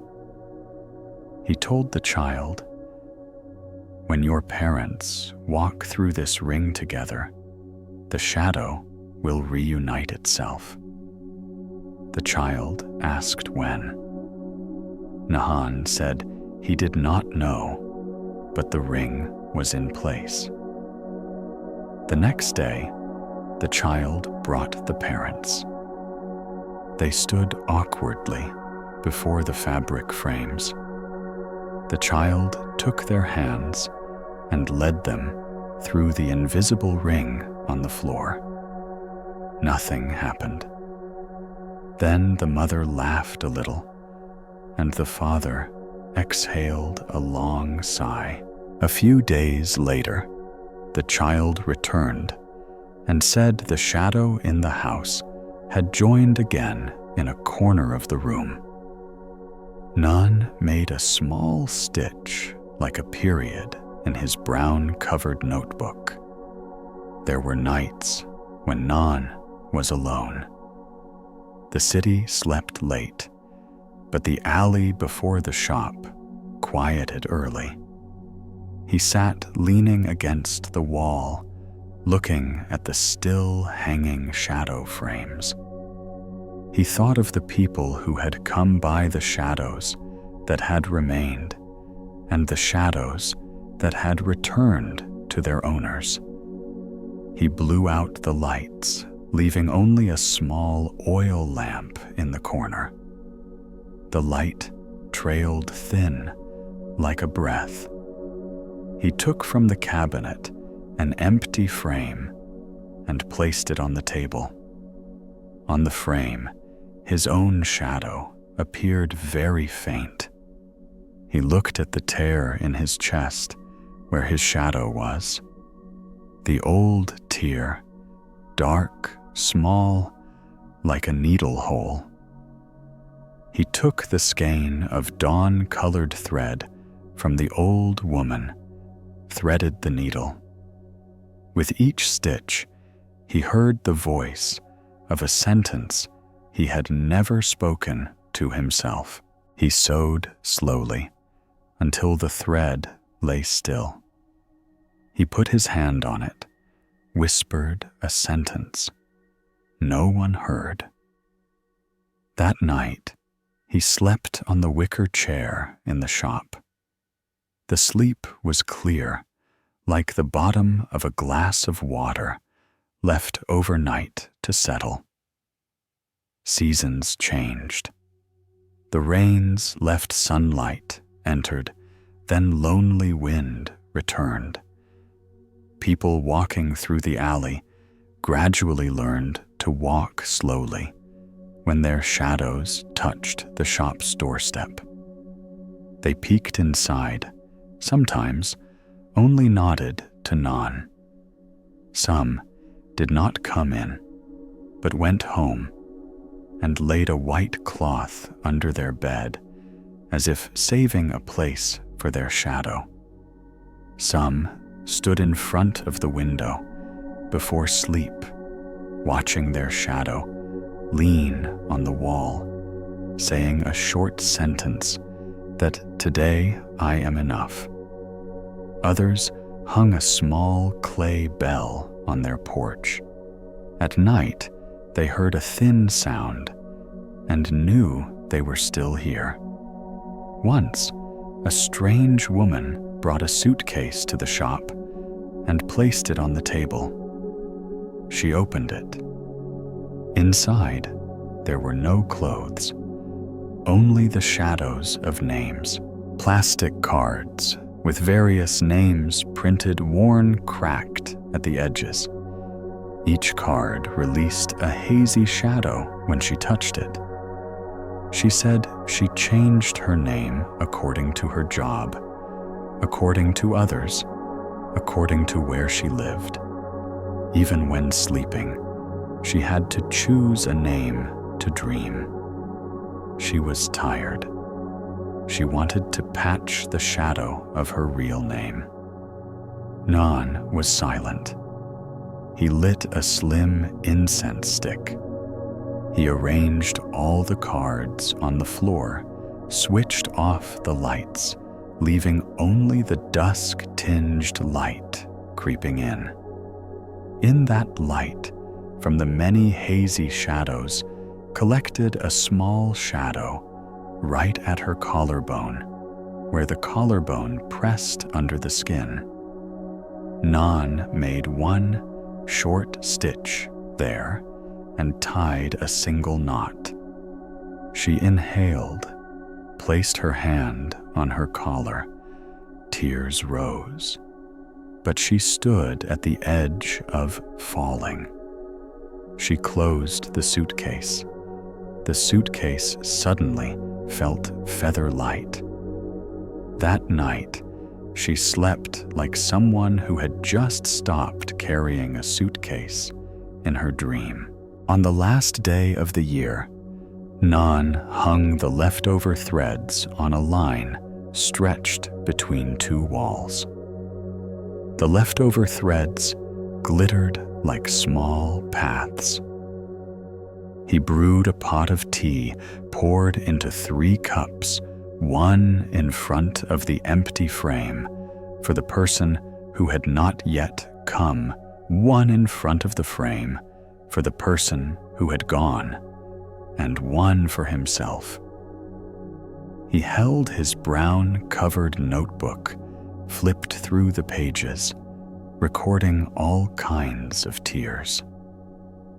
On the last page, he wrote a short sentence, not about tearing, but about mending. He wrote that a shadow being patched does not change the person into someone else. It just reminds the person of their position. When the person stands exactly in their place, the night will drape a blanket across their chest. That night, a late cold wind arrived. The clay bell tinkled faintly. A little girl leaned in at the door, asked if the place repaired the shadows of laughter. Nhan smiled and said yes. The shadow of laughter exists too. The shadow of laughter is thin like breath, easy to fall on the days people laugh out of politeness rather than joy. He took a small frame, like a photo frame, quickly made one stitch. The girl looked and said her laughter had just returned to her navel. She laughed a tri-laugh. The laughter lay below, not touching the throat. Nan nodded. The little girl ran off. Her shadow hopped up the stairs like a sparrow, flying close to the ground. Night had completely fallen. The narrow alley bore only the white streak of the new moon.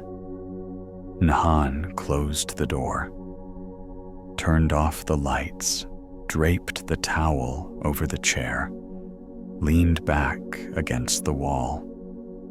He closed his eyes, heard the city breathe. Somewhere, the people who had brought patched shadows were sleeping. Somewhere there were shadows still torn, but at least they now knew the way to a little shop. He knew that tomorrow morning, when he opened the door, someone else would walk in place, down a shadow, and a short story. He would patch again, pour tea again, open the back door for the person to step down on the tiled courtyard and look at their shadow unite. The work repeats itself like a heartbeat. And in that heartbeat, there is a quiet called sleep. The shadow repair shop does not display its price list.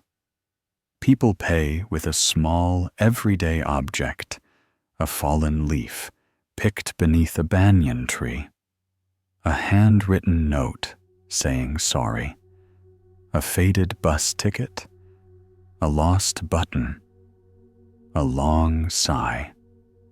Nan keeps them all in a wooden box, calls it the box full.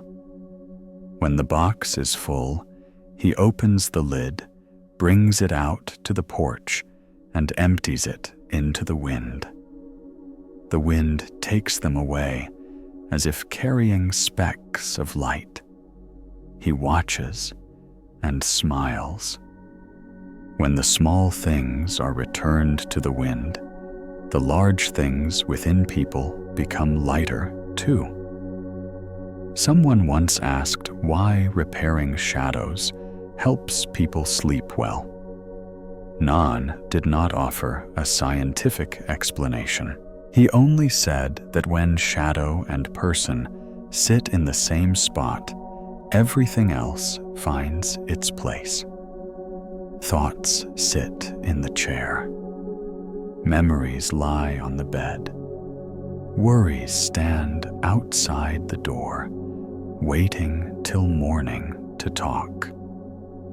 Joy puts on soft slippers, goes into the kitchen, pours itself a glass of water. In that house, night walks in like an old friend. No need to knock, no need to call a name.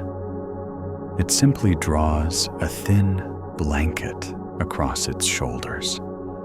Whatever is left mourning, we'll take care of.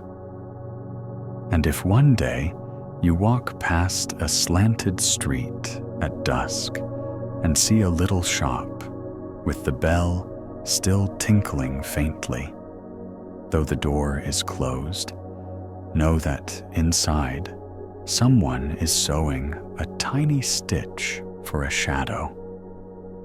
It may be the shadow of your yesterday. It may be the shadow of your tomorrow. It may also be the shadow of a sentence inside you that just slipped out when you were not looking. Tomorrow, stop by. Stand on the doorstep. Take a slow breath. Look down at your feet. See where your shadow is. If it stands crooked, call it home. If it is thin, lift it up. If it is torn, bring it inside. Someone will stitch one just right stitch for you. As for the rest, let the night take care of it. Night has time and an invisible needle that daytime does not. Night knows how to mend the softest torn places inside a person with a thread called peace.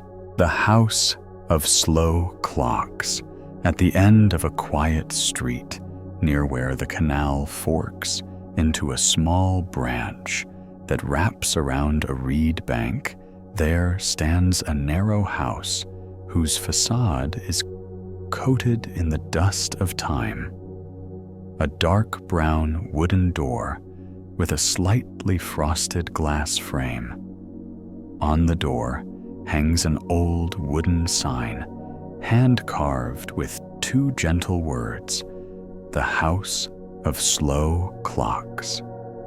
During the day, the door sits quietly shut, like a box holding a secret. At night, when the sounds of the street sweeper's broom fade into the distance, and the halo of the street lamp light falls like golden coins on the sidewalk, the door creaks open.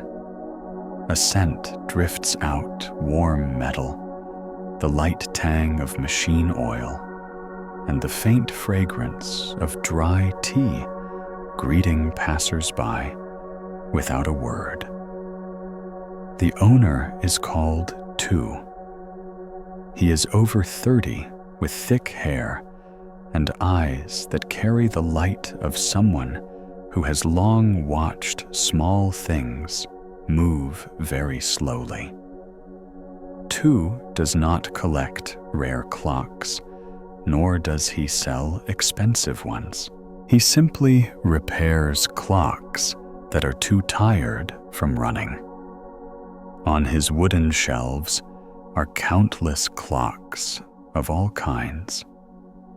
A round pendulum clock, like a laughing belly. A mantel clock, whose white enamel face is chipped in a few places. Wristwatches from wartime, their glass faces scratched like someone weathered by many winds. Sand timers with long, narrow necks, the fine sand flowing like invisible rain. Most especially, there are clocks with no numbers. Their faces are nothing but an empty circle in the center. Two slender hands, and behind them, a large gear densely engraved with small letters. Tu calls them slow clocks. People come here not because of the time of day. They come because of nights long, like corridors without windows. Some bring their father's watch, saying that since their father died, the watch's hands run too fast, and at night they hear the second hand like footsteps pacing on the porch outside. Some bring the bright red alarm clock of their childhood. Now it does not ring anymore. It just breathes evenly, yet strangely. Every time they look at it, their heart rate rises. Some bring nothing, only a face tired like a pillow that has lain too many nights unsunned and full of the scent of worry. They knock, and Tu, with a cup of tea resting in the palm of his hand, invites them in like welcoming a breeze.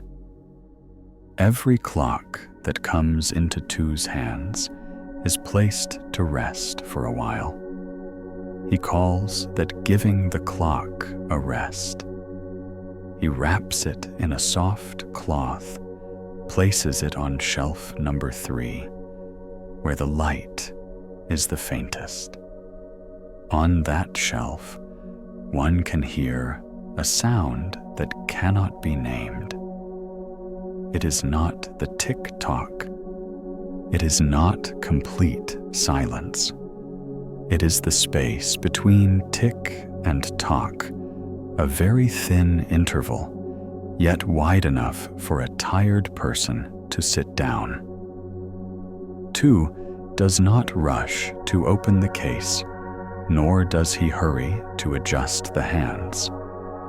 He sits opposite. Brews tea, lets the warm steam drift ahead. Then he asks a question unrelated to clocks. Which direction is your bedroom facing? That question always makes people pause. They look around. Then they answer. One says east, where the morning sun often slips through the curtains. Another says west, where the late afternoon lingers, like the guest who still wants to finish their story. 2 nods, murmuring something to himself, like someone adjusting a small, invisible map of the night. That night, a young woman named Awaken came. She is an accountant. The long columns of numbers, like rows of trees, offering no shade. For 3 months, she had nights in which numbers light up, jump onto the desk, chase one another. She brought a thin wristwatch with a blue face. Its second hand ran hastily, like someone afraid of the train leaving the station. She spoke in a hoarse voice from too much coffee, saying she wanted the watch to stop pushing so she could still remember how to breathe. 2 took the watch, placed it on shelf number 3. He did not ask further.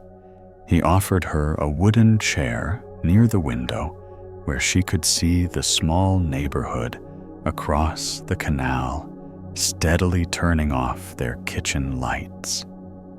He poured tea, invited her to place her hand on the table and take a long breath. He said, "Here we do not stop time.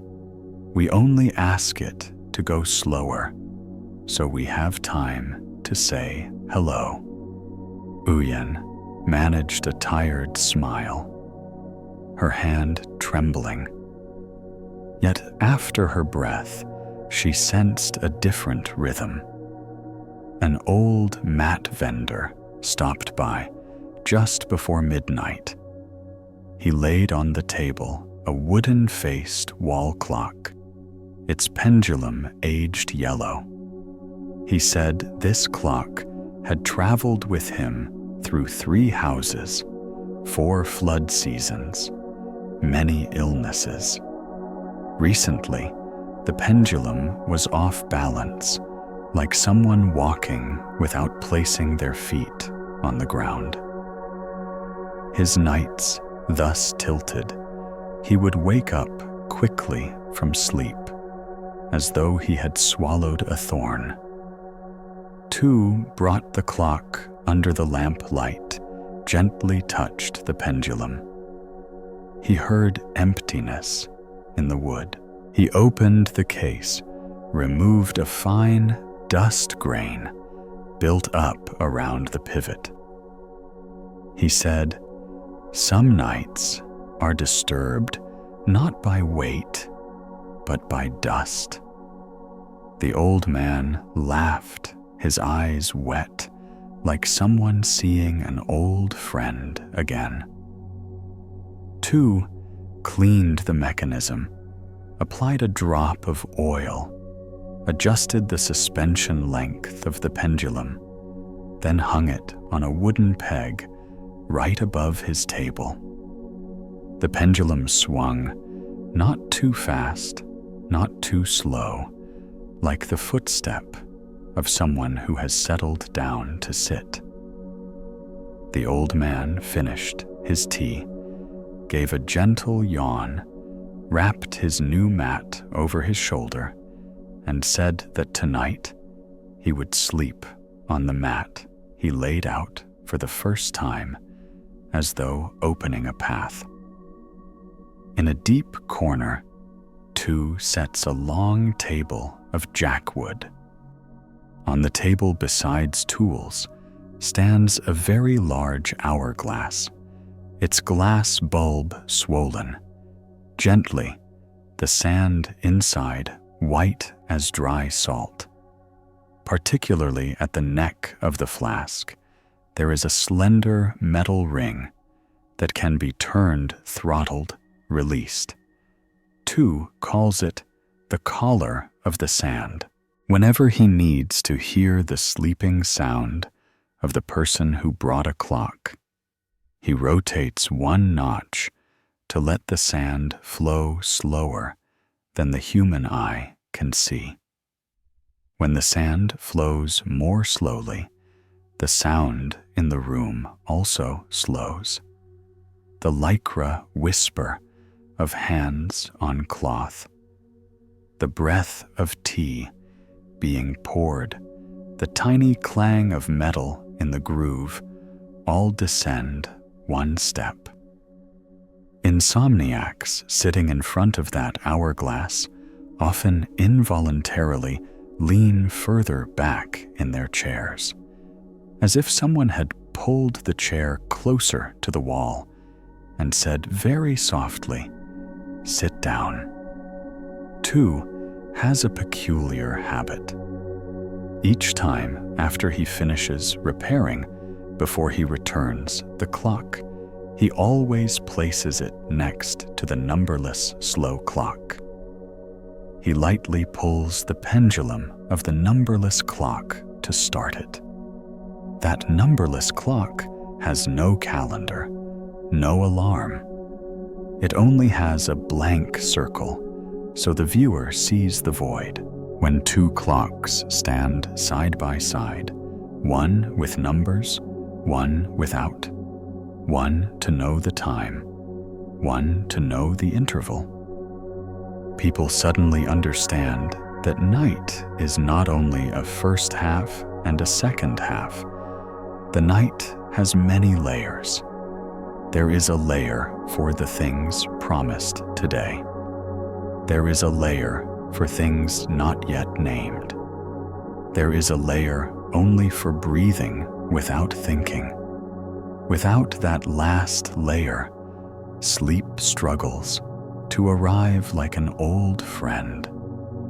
A young man with a backpack dropped in when it was about to rain. He introduced himself as a street photographer. He placed on the table a small stopwatch used for long exposures. The watch worked fine, but lately, every night, it chattered in his pocket, as though urging him to go on to the street. He was tired, but he could not resist the strange call. Tu asked, "Are you afraid of missing it?" The young man forced a smile, said he feared the night held a photograph that would not wait for him. Tu opened the watch, looked at the tiny gears, like milk teeth. He did not change anything. He only took a small piece of paper, marked a dot, folded it, placed it in the empty compartment behind. He said, "Some clocks need a period mark to know where to stop the sentence." That night, the young man went home, heard his jacket pocket quiet the night, still as a film not yet loaded into the camera, waiting for morning with just enough light. Sometimes people come without wearing a watch. They bring only a question. A young woman asked how to stop the voice in my head when I lie down. He led her into a small room in the back where many clock faces hung empty with only hands that did not turn. He told her to pick one. She chose the one whose hand was slightly bent. He hung it on the wall opposite the wooden chair. He said, "Look at the hand that does not move, and quietly tell the voices in your head as if you were naming streets while walking at night." When her eyes grew tired, he told her to close her eyes and let the voices she had counted form a small queue waiting for tickets. Each voice takes one ticket and then leaves. She giggled, saying that sounded like a game. He nodded and said that a game helps one be less serious with oneself. That night, she texted him that she had fallen asleep while still counting the last voices passing through the ticket window. There is something few people know. Sometimes he does not repair the person's watch, but repairs the room's watch. He moves a small mirror so that the street light falls more slowly on the tabletop. He draws the thick curtain so that the sound of the poplar leaves outside drifts in slower. He places a glass of water in the room so the cool air stirs the unwanted sounds to settle. He opens the upper window a crack so the night air flows through the neck of the space like sand running through a large clock. When the room slows, the person who enters slows too, and the objects they brought sit still for a while. One evening, when the southeastern wind blew, a middle-aged man brought his little daughter along. The child held in front of her chest a plastic blue hourglass in the shape of a dolphin. The sand particles were large and few and spilled downward like grit. The girl cried, saying her hourglass ran too fast. She had just flipped it, and it was already done. They had not even finished their hide-and-seek count. He looked at the child's mouth, pressed like a pencil mark, and smiled. He opened the plastic hourglass, poured out some of the sand, mixed in some of the finer sand borrowed from the large hourglass. He gently rubbed the neck of the bottle with a soft piece of paper so the rim was smooth. He rewound it, flipped it over. The sand flowed like a gentle rain. The girl was quiet, her eyes fixed. He handed her a blank sheet and a pencil and asked her to write down what she wanted to do when the sand ran out. She wrote 3 large lines: play with daddy, eat ice cream, listen to a bedtime story.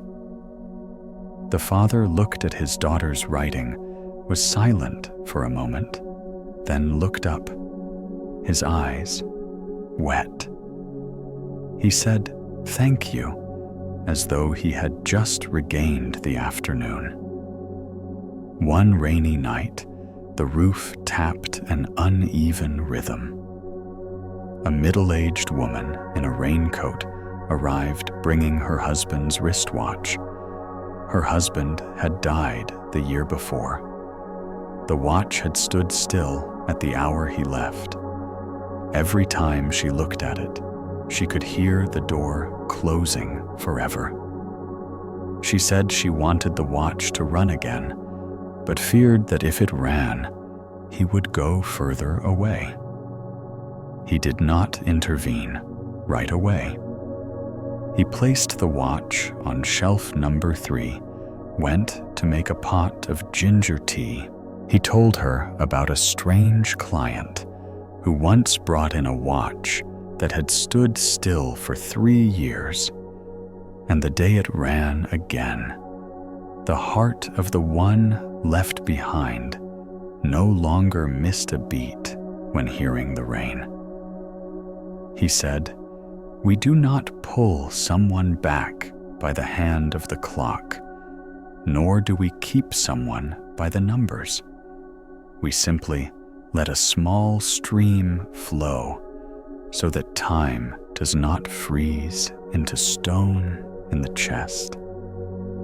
She nodded, holding his hand as though holding a thread. He opened the back, lifted the mechanism as one lifts a small bird. He replaced the mainspring, applied a drop of oil, blew a soft breath to let the dust of memories fly away. The second hand trembled, then moved, each tiny step like someone learning to walk on their own again. She cried wet through the hem of her raincoat, but her eyes shone as though a desk lamp had been lit. That night, she went home, placed the watch on the altar, and for the first time in many months, she slept without dreaming she was swimming across a cold lake. He, too, had his own watch placed in the bottom drawer of the cabinet. It did not run, nor did it stand still. Its wooden face had no hands, no numbers, and at the center, a shallow circle worn by a finger pressing for many years. It was his mother's watch. Whenever he was too tired, he opened the drawer, placed his finger in the indentation, closed his eyes. He did not count, did not remember. He simply let the palm of his hand hear a beat, not his own, yet he passed through. That beat was like a boat carrying him across the deep waters of each night, where the stories people bring knock against the boat like playful fish. Then they quiet, then swim away. One foggy morning, when he was about to close up and sleep, and a short-haired girl with glasses paused. She did not enter. She looked at the wooden sign, smiled. She quietly said, as though to herself, that perhaps she needed a watch that did not chime an alarm, but only told calm. He pointed to the watch without numbers inside and said, if one day she dropped by, it would wait. She nodded and walked on.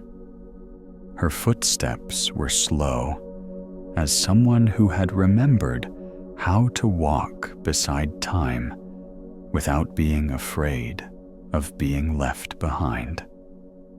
The slow watchmaker, house does not have a price list. People pay by the quiet time they sit. Some sit 5 minutes. Some sit an hour. Some sit and do not know how long. He writes short, unlabeled lines in his ledger. The kitchen's pendulum clock has learned to whisper. The red alarm clock has learned not to shout when the night is still thin. The blue face wristwatch has given the pace back to its wearer. The photographer's hour counter has added a dot so it knows when to stop. Each line at the end of the sentence, he places a fine full stop. It is the small stitch that keeps the tear of the day from opening. Some nights, he throws open the door to let the canal wind bring in the scent of damp reeds. He hangs a paper lantern at the porch so the breeze nudges it gently. The lamp glows like a playful second hand. He sits leaning against the wall, sipping the cooled tea, gazing at the empty watch faces. They do not measure, do not count, do not hurry. They only remind that between two ticks, there is a small meadow where anyone may stop and breathe.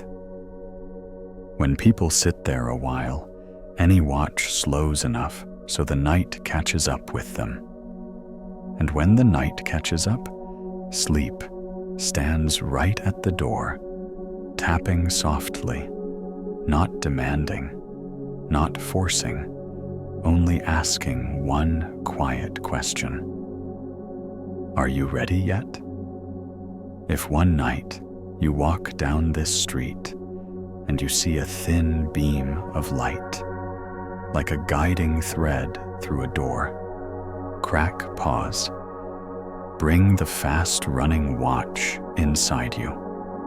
Place it on the wooden table. Listen to the tea hitting the cup. Watch the sand in the large hourglass flow through the neck like rainfall that wets no one. Then place your hand on the table and exhale. When you leave, perhaps nothing will have changed, except one small thing. The hands still turn, the days still bustle, the tasks still wait. But between two ticks, you will find a wooden chair facing a quiet reed field. Sit there each evening, just a while. The night will remember the way into your home. And the next morning, when you open your eyes, you will see that you have crossed a slow time bridge where there is a watchmaker smiling, still holding a cup of tea, and the room still warm with the mark of a silence enough to rest your forehead upon without falling. The soundkeeper of sleep. In the small alley behind the old market, where the walls are eaten by moss, blotchy like a map of time, there is a narrow room with a gray-painted wooden door, above which hangs a small, hand-sized sign. On the sign is written, "The Sound Keeper of Sleep." The letters are in chalk. Every rainy morning they blur, and every afternoon they are rewritten in soft strokes, as if unwilling to assert anything, only reminding that someone here knows how to listen when the night is weary. The keeper of the room is a woman of about 40 named Diane. Her hair is long, always tied neatly with a black cloth. Her face is calm, as though for a long time she has forgotten urgency. People whisper that she can hear the sleep sound of others, not the snoring, not the breathing, but the sound of sleep when it leaves the body and wanders outside the porch, waiting for someone to call it back. Diane's room is not large. In the middle is a round wooden table. Around it are placed small glass jars, each jar a different color: blue-green, yellow, pale purple, and each color stands for a sound of the night. The rain falling on banana leaves the wheels of a cart receding down the slope, the cloth stirring in the wind, the heartbeat of a person as they are forgetting. Diane gathers them, calls them the sound of sleep. People who cannot sleep come here not to buy medicine, but to borrow back a sleep sound they once owned. One evening, a young man came. He writes music, but for 2 months, nothing came. Every night, he sat at his instrument, listened to the notes hanging suspended and dissolving like smoke.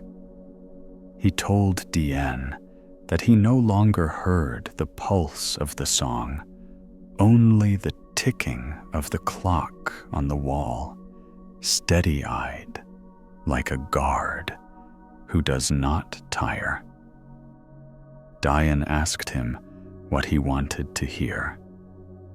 He said, "I want to hear again the sound of my sleep, back when I lay beneath a tin roof in summer, and there were cicadas outside the door."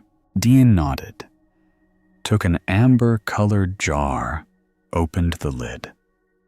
A thin sound rolled gently through the air, like the slow turning of a bamboo fan.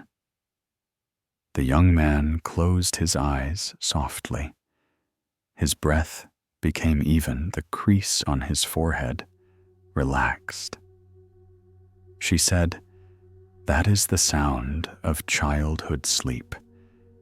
It is not lost, only pressed beneath other sounds." He opened his eyes, looked at her, said softly, "I feel the wind through the ceiling." She smiled. "Then you have begun to sleep." That night, he went home and did not hear the clock anymore. He only heard his own chest retreat its beat by half a rhythm. In the morning, he wrote a short piece of music, all low notes, like water flowing in the earth's veins. He sent the score to Diane, saying that its title was "The Sleep Sound of the Wind." A street elder woman stopped in early, while the dew still lay on her hair. She said each night she woke startled because she heard footsteps in the alley, like the footsteps of her son, long ago, coming home late. She knew it was not him, yet her ears remembered. Diane said nothing, only took a small ash-gray jar, tilting her ear. A very faint sound reached out the wind gliding through the empty yard, carrying the smell of incense and smoke. The elder woman's hand trembled. Dien told her, "Listen, that is the sound of those who have left. They still pass through their own sleep. We just do not yet know how to recognize it." The elder woman closed her eyes. Her breath shortened, then lightened, as though someone had set down a burden. A drop of water fell on the table, not sure if it was a tear or dew melting. When she left, Dien washed the jar dried. It placed it on the shelf. She whispered, "A sleep sound has returned." A younger woman came too, working overnight shifts at a hospital. Her eyes were red, as though she had cried for days. She said, "I cannot sleep because in my head there is only the sound of ventilators and a heart stopping." Dien took out a deep green jar, closed its lid, set it before her. "This is the sound of silence unused." The younger woman was surprised. She said, "It does not make any sound at all." Dien nodded. "Yes, it is the interval between two tones where one stops to breathe. You take this jar home, place it beside your pillow, open the lid before you lie down. If you hear a small sound, like a door quietly opening, then your night has arrived." 3 days later, she returned, bringing Dien a white chrysanthemum branch. "I slept for the first time in many months. I heard something like my own voice, but calm." Sometimes, Dien receives strange gifts from her clients: a broken guitar string, a button, a hastily written note. "Thank you for letting me borrow the night again." She keeps them all in a small wooden box under the table called the breathing box. One night, when rain fell heavily, a man in a long raincoat stepped in. He remained silent for a moment, then said, "I once heard my wife breathe in her sleep, and I thought that was the most beautiful sound in the world. Now I cannot hear it any longer." Dien took out an empty, colorless jar without a lid. She placed it in front of him, saying, "This is the jar for sounds that have died but linger." He was surprised. He asked, "How can one hear them?" She said, "By not trying." They sat in silence. Outside, the rain struck the tin roof in heavy rhythms. He closed his eyes. After a while, his lips moved, as if he was about to call someone's name, then stopped. She asked no more. When he stood, she said, "If one night you hear the rain stop, then she has passed." After he left, Dien placed the empty jar on the highest shelf. It did not glow, but inside was a tiny white mist like tea smoke. She wrote a label, "Sleep Sound number 401, not yet returned." Sometimes what people bring is not a story, but silence, A girl of about 10 came, saying that every night she feared closing her eyes because she heard herself falling. She said, "As if I am dropping into a bottomless well." Diane bent down, took her hand. "It is okay. The sound of falling is also a kind of sleep. Just believe the well has water." She took a small jar. Inside were a few grains of fine sand and a white feather. When you fall, imagine this sound is someone's hand catching you. The girl went home, and a few days later sent a pencil drawing a well of water. Someone looking down, and in the water, the moon. Below the drawing, she wrote, "The well really has water." Diane never keeps someone's sleep sound for too long. When the sleep sound has settled, she opens the lid, lets the sound dissolve into the wind. Each night, she hears dozens of new sounds arriving: a sigh, a laugh, the splash of water in a cup, the turning of a body, a cat's soft steps across the tile roof. Each sound she places in its own jar, writing the date and the person's name, not to remember, only to avoid confusion. Once a traveler passed by saying he wanted a sleep sound, not his own. He had traveled many places, met many people, but always heard the sleep sound of others inside his head. Those gentle sounds kept him awake. He asked, "Do you have a sleep sound of someone at peace?" Diane answered, "Yes, but it makes no noise. It is warmth." She handed him a brown jar inside, empty. When he held it, his hand felt warm. He smiled. "Maybe I do not need to hear anymore." She said, "Listening is also a way of forgetting." Late at night, after all the clients had left, Diane sat alone by the table, opened a special jar.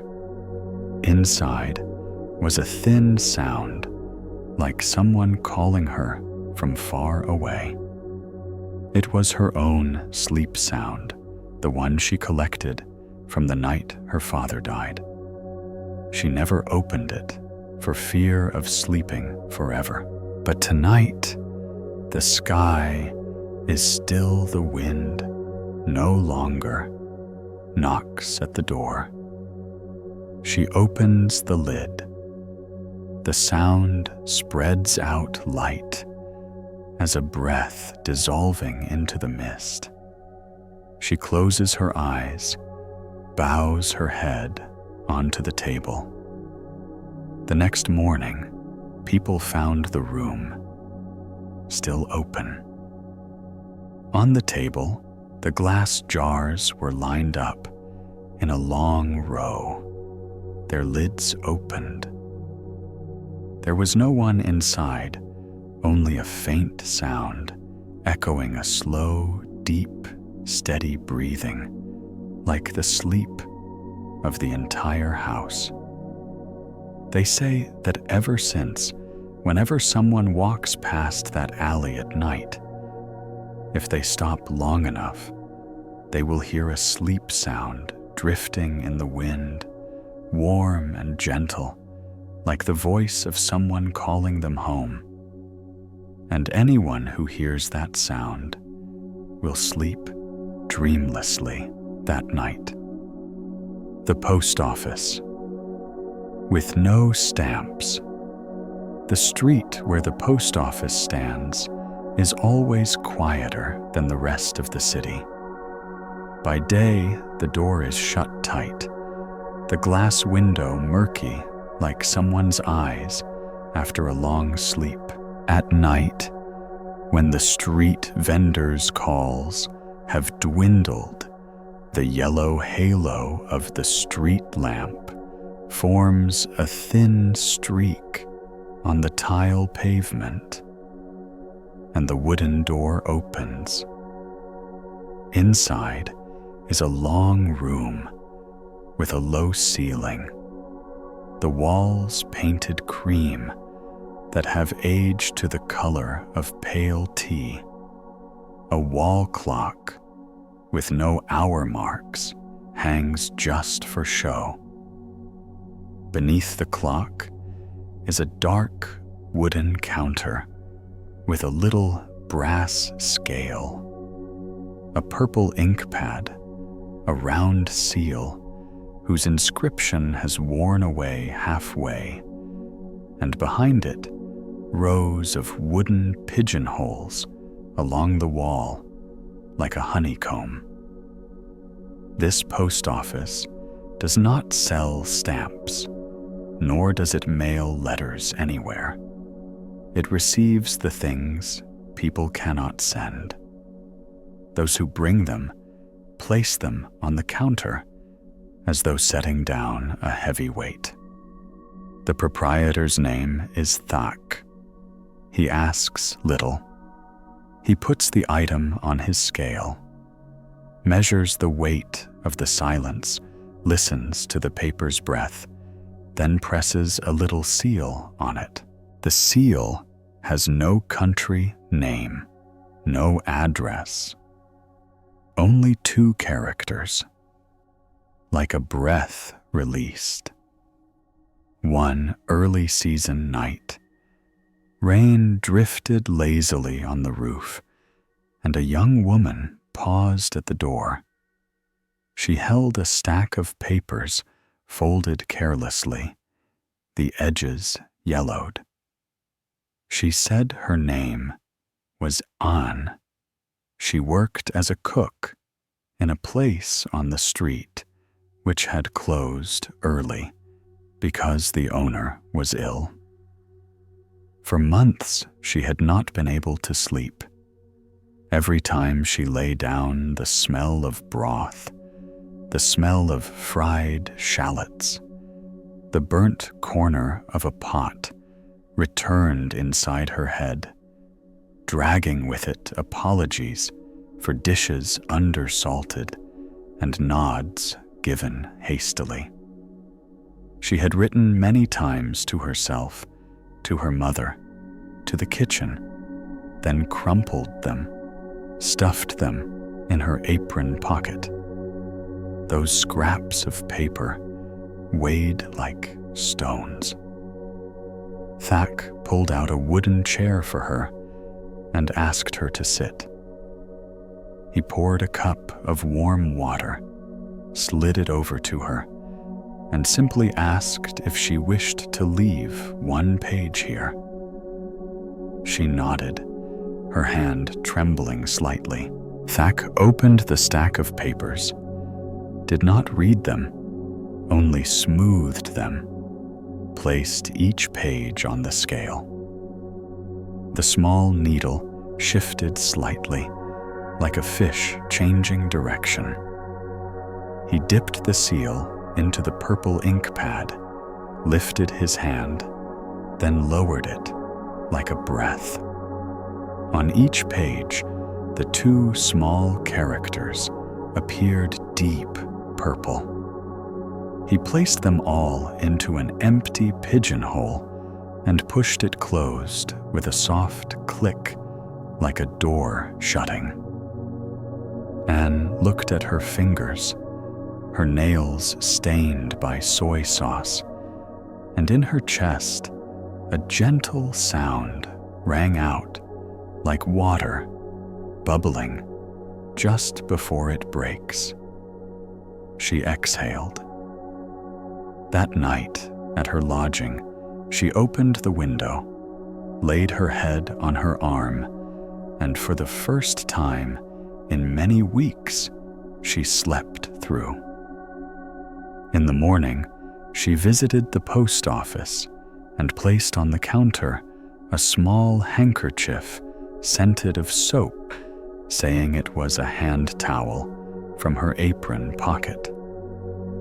Thatch smiled and placed it in a wooden box he called the thank you box. Later, a man who drove at night stopped in, a thin coat on him, the smell of petrol trailing into the room. He placed an old phone with a cracked corner screen on the counter. On it was a half-written text message. He said that for months, whenever he reached a quiet stretch, his hand reached to the screen. There was an apology he could not send either because the recipient blocked him or because he was afraid. The message never left. The nights never ended. Thack pulled a blank sheet of paper from a drawer, handed a pen, told him to copy it out. He copied like someone learning to write, for the first time each letter uneven, but even. When done, he did not read it again. Thack placed the page on the scale. The needle did not move much, but enough to hear the weight of something just leaving the hand. The purple seal pressed down, and the characters released appeared like a quiet ring of ink. The man stood, his back light, as though he had dropped an invisible backpack. He nodded and left. The night embraced him like an old friend just forgiven. Thack always kept the habit of not asking the past, and certainly not guessing the future. His work lies between those two. He sorts the unsent into many wooden boxes. There is a box for letters written to those far gone, a box for the things one should have said to oneself on an old morning, a box reserved for names one no longer wishes to carry, a blank box for those things still unnamed. Each box carries a very faint scent. The box of apologies smells like early rain. The box of belated thank yous smells like dried tea leaves. The box of old names smells like school exercise paper. The sharp-eared can notice, but most do not, because they are busy looking into their own hearts where they are placing a stone down. One day, a boy brought his grandmother. She wore a conical hat, held a faded beetle cloth in her hand. She said she wanted to send a call to her son for dinner, one she had held in her throat for decades since the day he went into the army and never returned. She did not want that call to wake her anymore. Thack invited her to sit, placed the cloth on the counter, like a bird in need of rest. He took an empty envelope, opened it, placed it before her, and told her just to speak. She looked into the envelope as though into a well. She said her line very softly, voice blending with wind. Thack folded the envelope, sealed it, wrote no address. He stamped it with his seal. She took back the cloth, stood up. As she reached the door, she turned, gave a rare smile, and said she likely would not dream of the alley tonight. The boy put his arm around her, and together they walked off their shadows, stretching out like a road accepting. Another evening, a mural artist brought a canvas roll. He said inside was an unfinished painting. Every time he closed his eyes, the unfinished painting enlarged itself and blocked his sleep. He wanted to leave it here for a time, so it would stop demanding. Thak unrolled the canvas and looked. On the surface were pale blue patches, and in the mid, a streak of white, like an empty road. He made no comment. He clipped the roll with 2 wooden clamps, placed it in the box, labeled in progress. He stamped a small piece of paper and pinned it to the canvas's edge. The characters released, rested in the corner, like a cloud fragment. The mural artist exhaled and said he suddenly wanted to go home, to take a warm water bath, drink a glass of milk, then sleep. Thak nodded. Paintings, too, need the creator to know how to sleep. Someone brought only a name. A young woman placed her name on the counter. The name she had changed 3 times according to jobs and according to others. She said she could not sleep because every night she had to remember who she was. Thak took a small sheet of paper, wrote that name down, folded it 4 times, and placed it into a locked wooden box. On the lock hung a small piece of paper reading, "Waiting." He told her to sign her real name behind the counter, on the fabric lining of the counter, where many tilted signatures of past visitors had already been placed. She signed her childhood name, the stroke shaky but sure. Finished, she stood and looked for a long time, let her shoulders drop, and said, like she had shed a tight coat, "I am going home now." The seal was not needed for her because some things only need to be placed in a locked spot. Thak also has letters of his own. They lie in a small wooden box beneath the table. No label, no scent.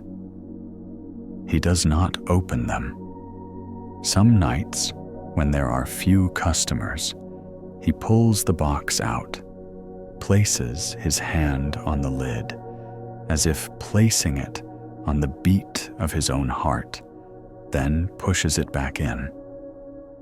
Not because he is afraid, he simply keeps them as a way to remember that he too is someone learning to let go little by little. His job does not make him immune. It only gives him a slower breath when confronted with heavy things. The post office has a small rule. Whoever leaves their thing also takes a real object. The object might be a leaf picked at the doorstep, a corner of blank paper, a thread, a pebble, or a stamp peeled from an old envelope. The person brings it, places it under a pillow or on a plant pot, or in a coat pocket. It is a silent receipt. It reminds that something has been left behind, and the night knows its way to arrive. The person need not understand. They only need to pick up the object once each night, look at it closely, exhale, and turn off the light. One crisp wind night, a young couple stepped in. They carried a small tin box. Inside were sheets of paper listing things to do for their child preparing for first grade. The schedule for piano lessons, swimming lessons, reading time, teacher's phone number, breakfast menu. They said they could not sleep because they feared missing something and because they heard the child crying in a dream.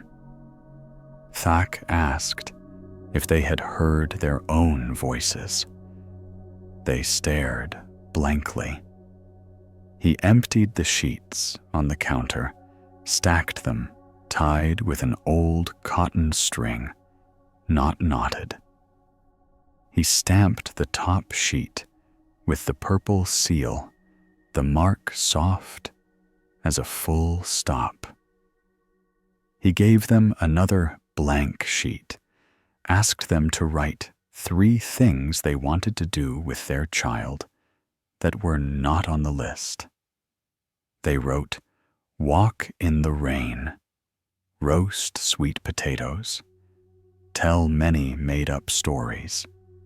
They looked at the sheet, laughed quietly together. They took it home. That night in the room, the 2 adults chuckled softly while the child slept soundly. An old man came with an old burned finger. He was a welder who every night dreamed of hearing the crack of sparks in his ear. He brought no paper. He brought a scar. Thak could not weigh a scar. He opened an empty wooden box, placed the man's hand inside, told him to close his eyes and listen. Inside was the warm scent of wood and a very faint sound, like someone clearing the kitchen. The old man sighed. His back lowered as if a pole yoke had been laid on the floor. Thak closed the box, sealed a piece of adhesive bandage on the man's finger with the word released. The man looked at the stamped bandage, nodded, and walked out the door as though he had found the corner chair of a house. Occasionally, some letters return. A breeze brings a scrap of paper fitting under the door, bearing the handwriting of a stranger.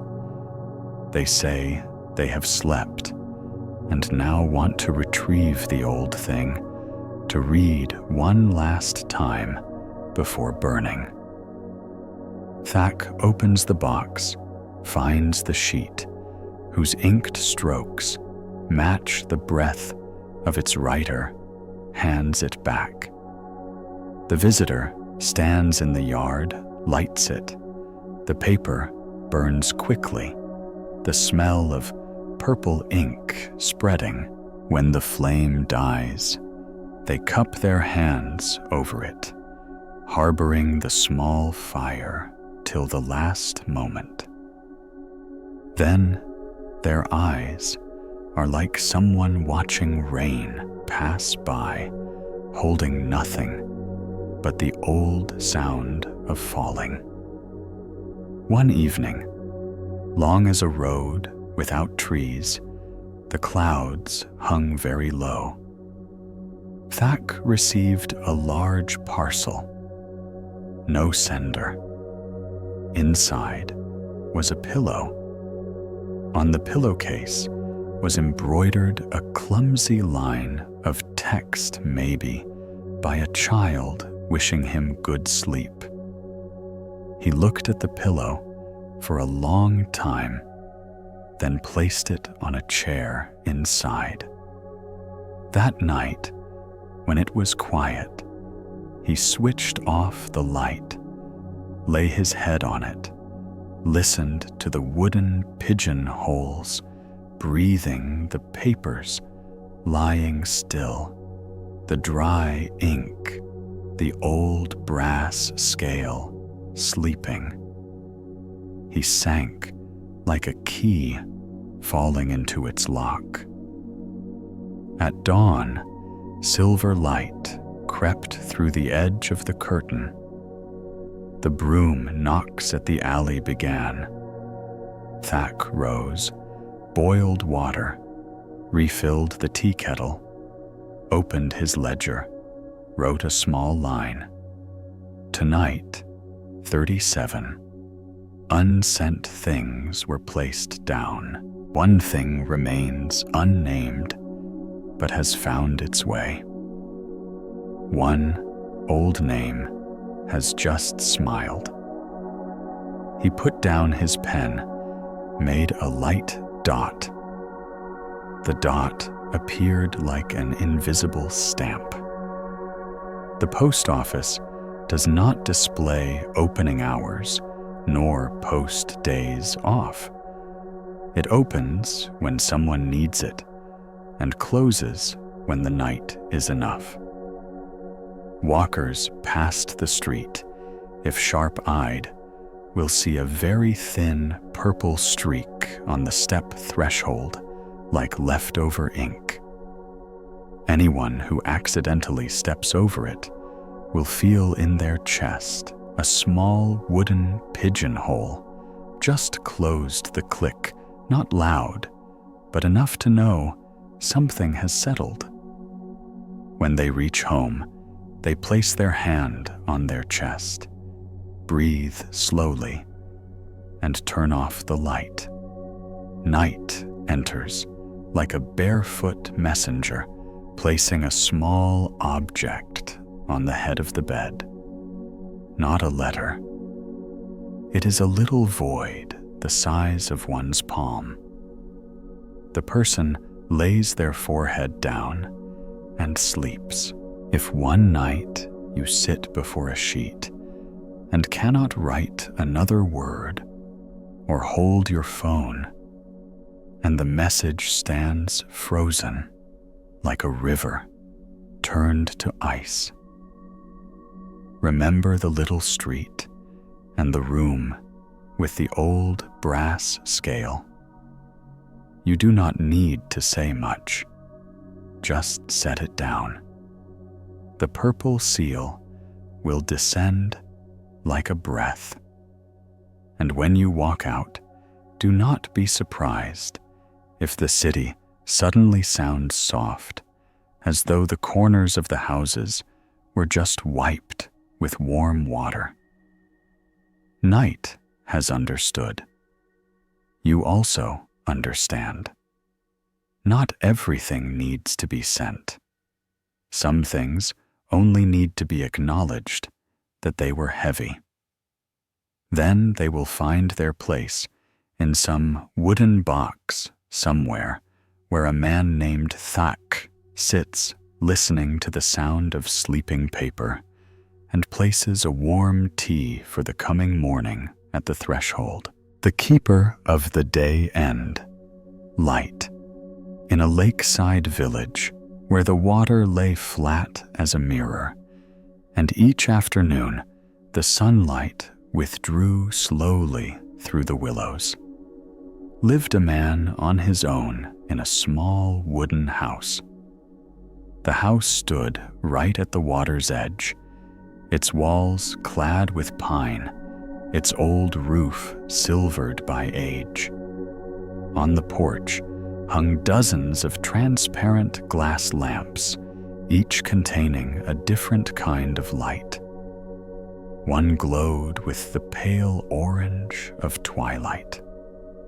One was as faint as the morning mist. Another shone deep yellow, like ripe rice. The villagers called him the keeper of the day-end light. No one remembered exactly when he first came to the village. Some said he had been a photographer. Others claimed he used to light beacons for lost ships. But everyone knew that every evening, when the sun began to touch the mountain's peak, he would walk down to the lake holding a narrow-mouthed glass jar, stepping slowly, capturing the light as it retreated. He walked unhurriedly, and when he returned in the jar, one could see the light still flickering gently, like a wind held captive. The children in the village liked to run up to him and ask, "Sir, is the light heavy?" He would smile and answer, "Yes, heavy as memory." Then he would continue on his way, his voice as soft as a forgotten song carried on the breeze. At night, when the village lights were turned on, he would sit under his porch, brew a pot of tea, and set the jars he had collected that day on the table. He opened each one, letting the light within drift out slowly, spread across the tabletop, and then fade into the lamps hanging overhead. When the last light vanished, he exhaled as though bidding an old friend farewell. One summer afternoon, a young woman came to find him. She carried an old, heavy camera. She said she had traveled, widely photographed many people, but lately all her pictures were blurred. Not blurred because of the lens, but because she could no longer see the light. He asked, "Why do you seek the light?" She replied, "So I can remember the faces of those I love." He nodded, told her to sit and wait on the porch, then went inside and brought out a small glass jar. In the jar, the light looked like a midday scrap frozen in time. "This is the light of someone who waited at the riverbank for someone who did not come," he said. "You may take it, but do not open it. When you feel longing, simply place the jar on your chest. The light will find its way into your memory." The young woman held the jar, her eyes shimmering with tears. "What if I open it by mistake?" He smiled. "Then it will journey elsewhere. Light does not stay forever, but it never truly disappears." She left and left behind her old camera. He placed it on the shelf beside the empty jars. That night, when he lit the lamps inside the dusty glass, he saw a small flash of light in the camera's lens, as though the light had found a way back. The next day, it rained. The rain fell thick. The lake shattered into fragments like a broken mirror. He did not walk down to collect light that day as usual. He sat inside, listening to the rain tapping the roof, steady and deep, like the footsteps of someone returning after many years away. When the rain subsided, he stepped onto the porch. On the railing, he noticed a tiny glow caught in a puddle of water, the sunlight lost among the rain. He took the jar, tilted it gently. The glow slipped inside, quivering. He stared at it and whispered, "The world always forgets a little. Sunshine for whoever still has the patience to look." Sometime later, somebody in the village died. The whole village came to the farewell. That night, after everyone left, a family came to his door holding a glass lantern. They said the deceased had loved watching the sunset by the lake. But that day, the clouds were too heavy and the sun could not be seen. They asked the man to keep a little light for her. He silently walked to the lakeside, where a faint orange lingered in the sky. He stood still for a long time, then raised the jar, as though photographing one last scene. When he returned, he placed the jar beside the lantern, and all night the light inside the jar would not go out. It trembled like a breathing thing. The next morning, the family said their loved one had died in sleep, her face peaceful as someone who had just watched the sunset. From then on, people called him the keeper of the light for the departed. But he simply said, "I do not keep. I only guide them through a ray of light before the night begins." On another afternoon, a boy from the village ran up to him. The boy said his cat was missing. It was white as mist, and every evening it used to lie on the doorstep, waiting for him to return from school. Now, the doorway was empty, and the boy did not dare turn off the light. The man sat down, looked at the boy, and asked, "Do you remember its eyes?" The boy nodded, his eyes wet. He gave the boy a small jar. Inside was just a pale breath of light. "When fear comes, open it. This light will lie at your feet, so you will not stumble into sorrow." That night, from afar, the man saw a small glow coming from the low window of the boy's house. The boy was asleep, and the jar's light sat quietly at the foot of the bed, shining like the cat's eyes in a dream. Many years passed. The lake remained still. He kept gathering light each day. His house filled with glass jars, yet unopened jars, depleted, and empty jars that still radiated warmth. Each jar held a story, and he remembered them all. He kept a little notebook where he wrote each day, "The light of the one waiting for a letter that never arrived.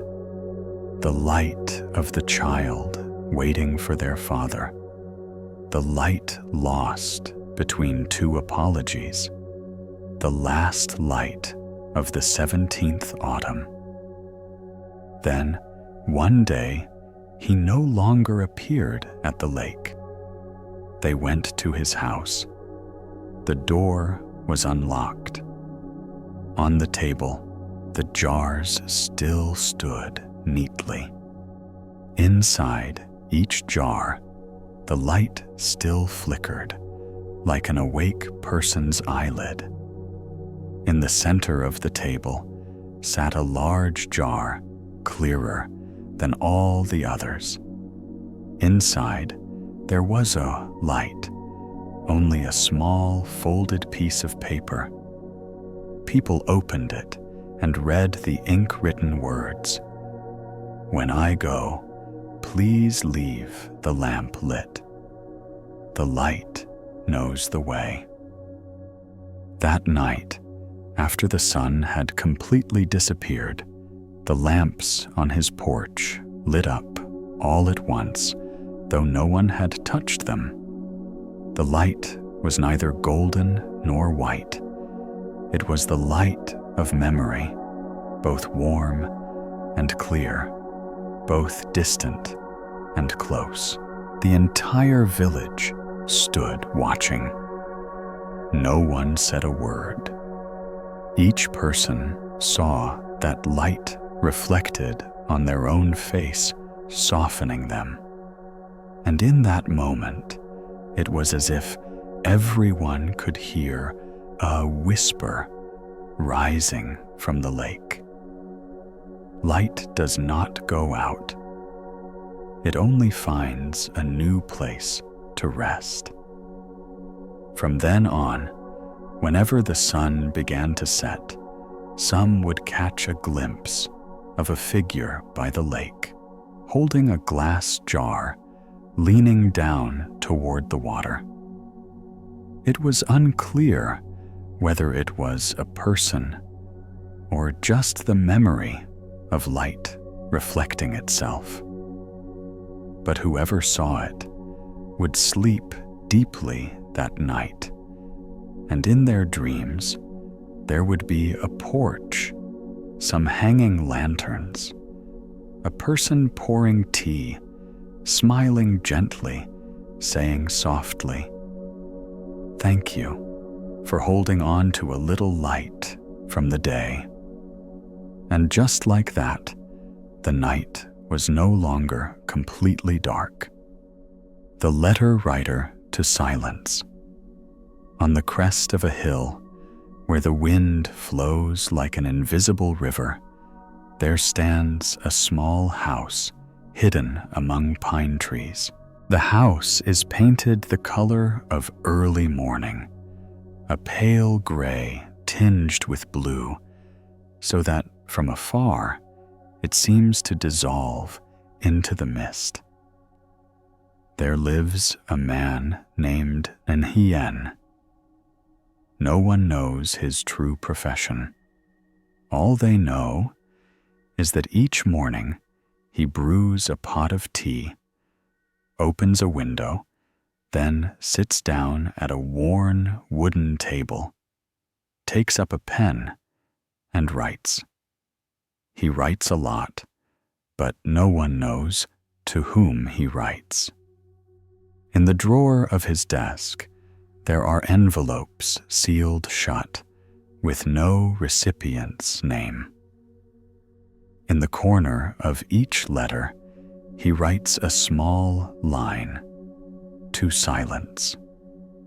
The locals call him the letter writer to silence. Those letters are never sent.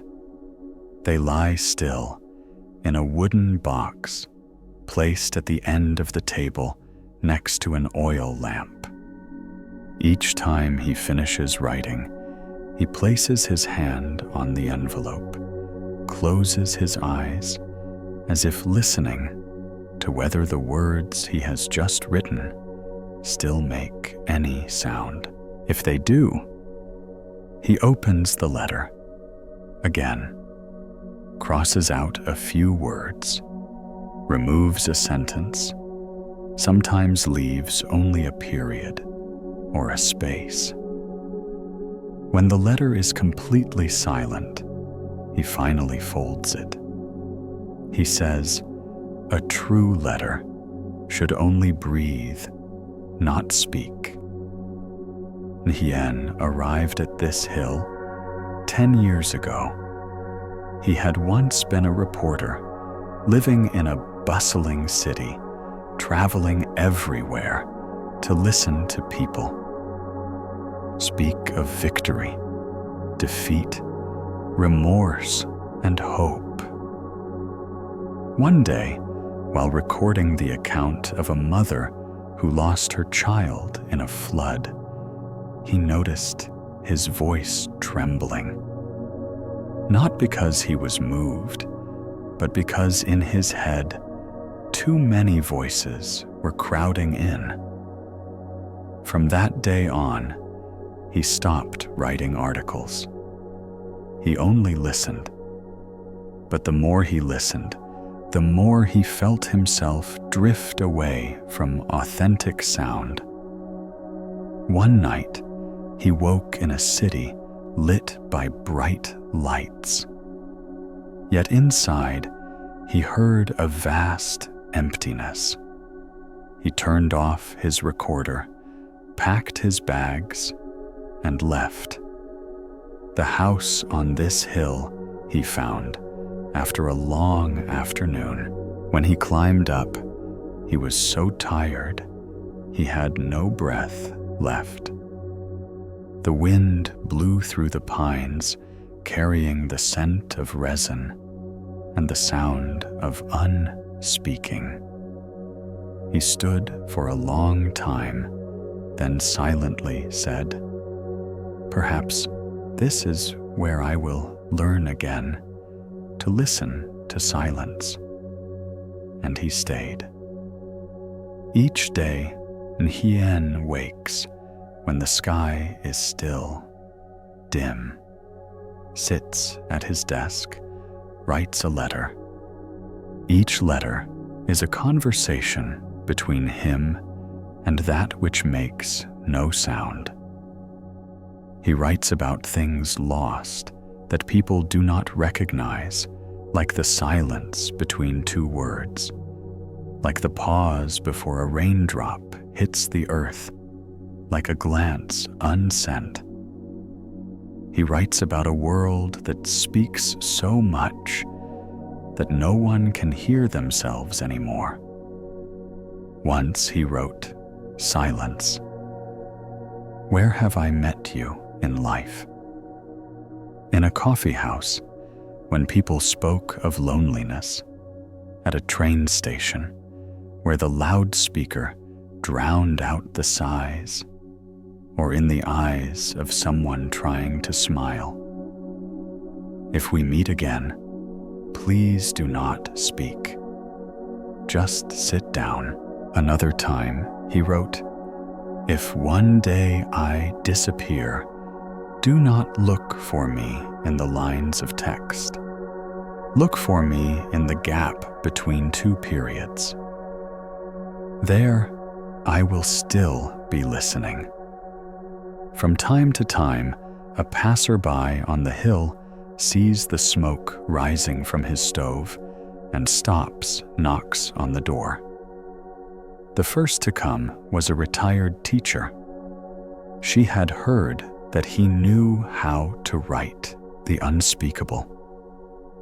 She brought a piece of paper on which there was only one line. "I have been silent for 10 years. He read it, looked up, and asked, "Do you want to speak?" She shook her head. "No, I only want someone to know." He nodded, placed the paper into an envelope, and wrote, "To the silence of the one who once taught children to speak their first sentence." Then he sealed it with a self-carved stamp bearing the image of an ear. She looked, smiled, and said, "Now I may go home." After that, many more people came. Some brought a wordless letter, only a long streak of ink. Some sent an old ring saying it was their late apology. Some placed a key on the table saying that their door no longer opens. He asked no questions. He only rewrote it in his words, then folded it into an envelope, sealed it, and placed it in the wooden box. To him, each item brought was a voice carried away by the wind. He simply helped it rest. One autumn morning, a boy of about 10 years old climbed a hill. He walked barefoot, holding a small glass tube. He said, "I heard my mother crying in a dream, and I want to send that sound away." And Shun bent over and looked at the tube. Inside, there was only air. He asked, "Did you truly hear that sound?" The boy nodded. "I heard it inside my head, like when the wind whistles through a crack in the door." Naiswa took a piece of paper and wrote these words: "The voice of one who has not forgotten. May it have peace." He rolled the paper up, placed it into the glass tube, and sealed the cap. Now you do not need to carry it anymore. Whenever you remember, just listen to the wind. The boy ran down the hill, holding the tube, his old shirt fluttering. Nayan watched him go and suddenly remembered when he was young, when he wrote his first letter to his father that he never delivered. That night, he opened his drawer and found the oldest letter, yellowed paper, with only these lines, "Father, I am sorry for not listening when you were silent." He placed it on the table, looked at it for a long time, then folded it and let it fall into the small flame of the oil lamp. The flame rose up, the ink turning to smoke. In that light, he heard as if someone quietly answered, "Father was never silent. You simply had not learned how to listen." That winter, a blizzard arrived. The hill was white, like a blank sheet of paper. For days on end, no one came. He sat in his house, watching the snow pile thick upon the porch. In that quiet, he began to write the longest letter of his life. The paper stretched from one sheet into the next. His hand trembled, but his handwriting remained steady. He wrote to himself, to all the things left unsaid, to the people he once heard, and to those who no longer could hear. Silence. I have lived my life seeking you in the voices of the world. But it turns out you have always been here in the pause between two breaths. In the moment, someone blinks in the white space between two typed lines. I write to you, not to break you, but to remember that everything that has passed eventually becomes one form of silence. When I stop writing, please finish reading the rest of this letter by breath, because you are the only one who knows how to read without making a sound. After writing, he did not fold the letter. He placed it on the table beside the oil lamp and then sat watching the snow fall until his eyes grew weary. That night, he fell asleep with his hand still on the table, next to the last line of ink, not yet dry. The next morning, the milkman from the village below climbed up. The door opened, the teapot still warm. He saw Nian sitting there, his head gently tilted, his face peaceful, as if listening to something beyond the wind. On the table, the letter remained open, the ink fading. The man stepped forward and looked at the last line. There were only 2 words left. Rest well. Outside the window, wind blew through the pine forest. The pines rustling sounded like a long conversation. No one said anything, but everyone understood. In the wooden box beside the table lay hundreds of envelopes, neatly stacked. Each envelope carried a different scent. Some smelled of dry tea leaves, some of old paper, some of the sky after rain.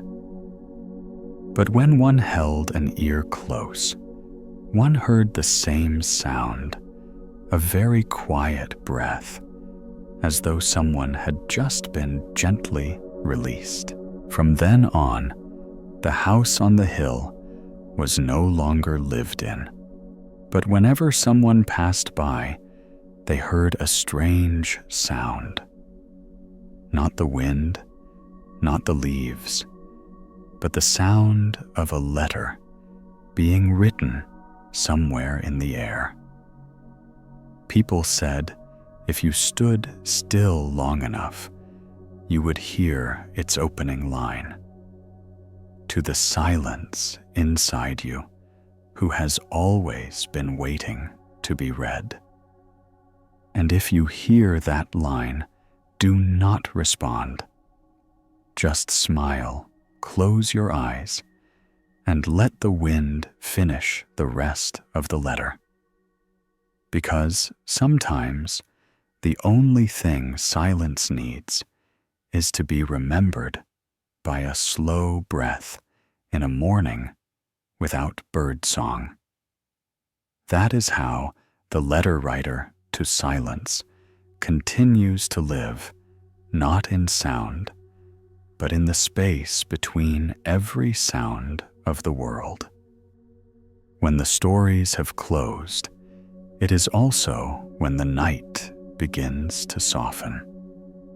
Perhaps you are sitting in a small room under a warm yellow light, or lying in your familiar bed, listening to your breath merge with the wind.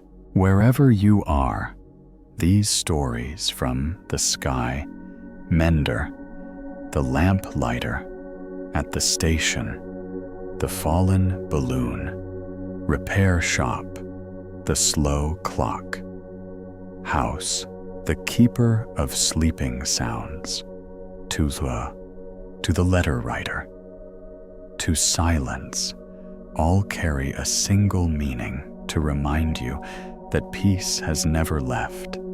It is just sitting still, waiting for you to be quiet enough to notice. If tonight you feel your heart slow, if your breath has become a little lighter, and if in your heart you have just made a small space of quiet to rest, then that is exactly what these stories wanted to bring you. There is no need to understand everything. There is no need to remember every word. Just let that feeling stay like a tiny light still burning on the porch of your soul. Thank you for staying until the very last minute, listening, breathing, traveling through the quiet places of the heart with me. If you would like more nights like this, where the narrator takes you through wind, through rain, through even yourself. Please subscribe to the channel. That is the simplest way for the next stories to find you whenever you need a place to come back to. Wishing you a deep night, a truly peaceful and a very gentle one. See you in the next story, where together we will breathe, listen, and sleep in serenity.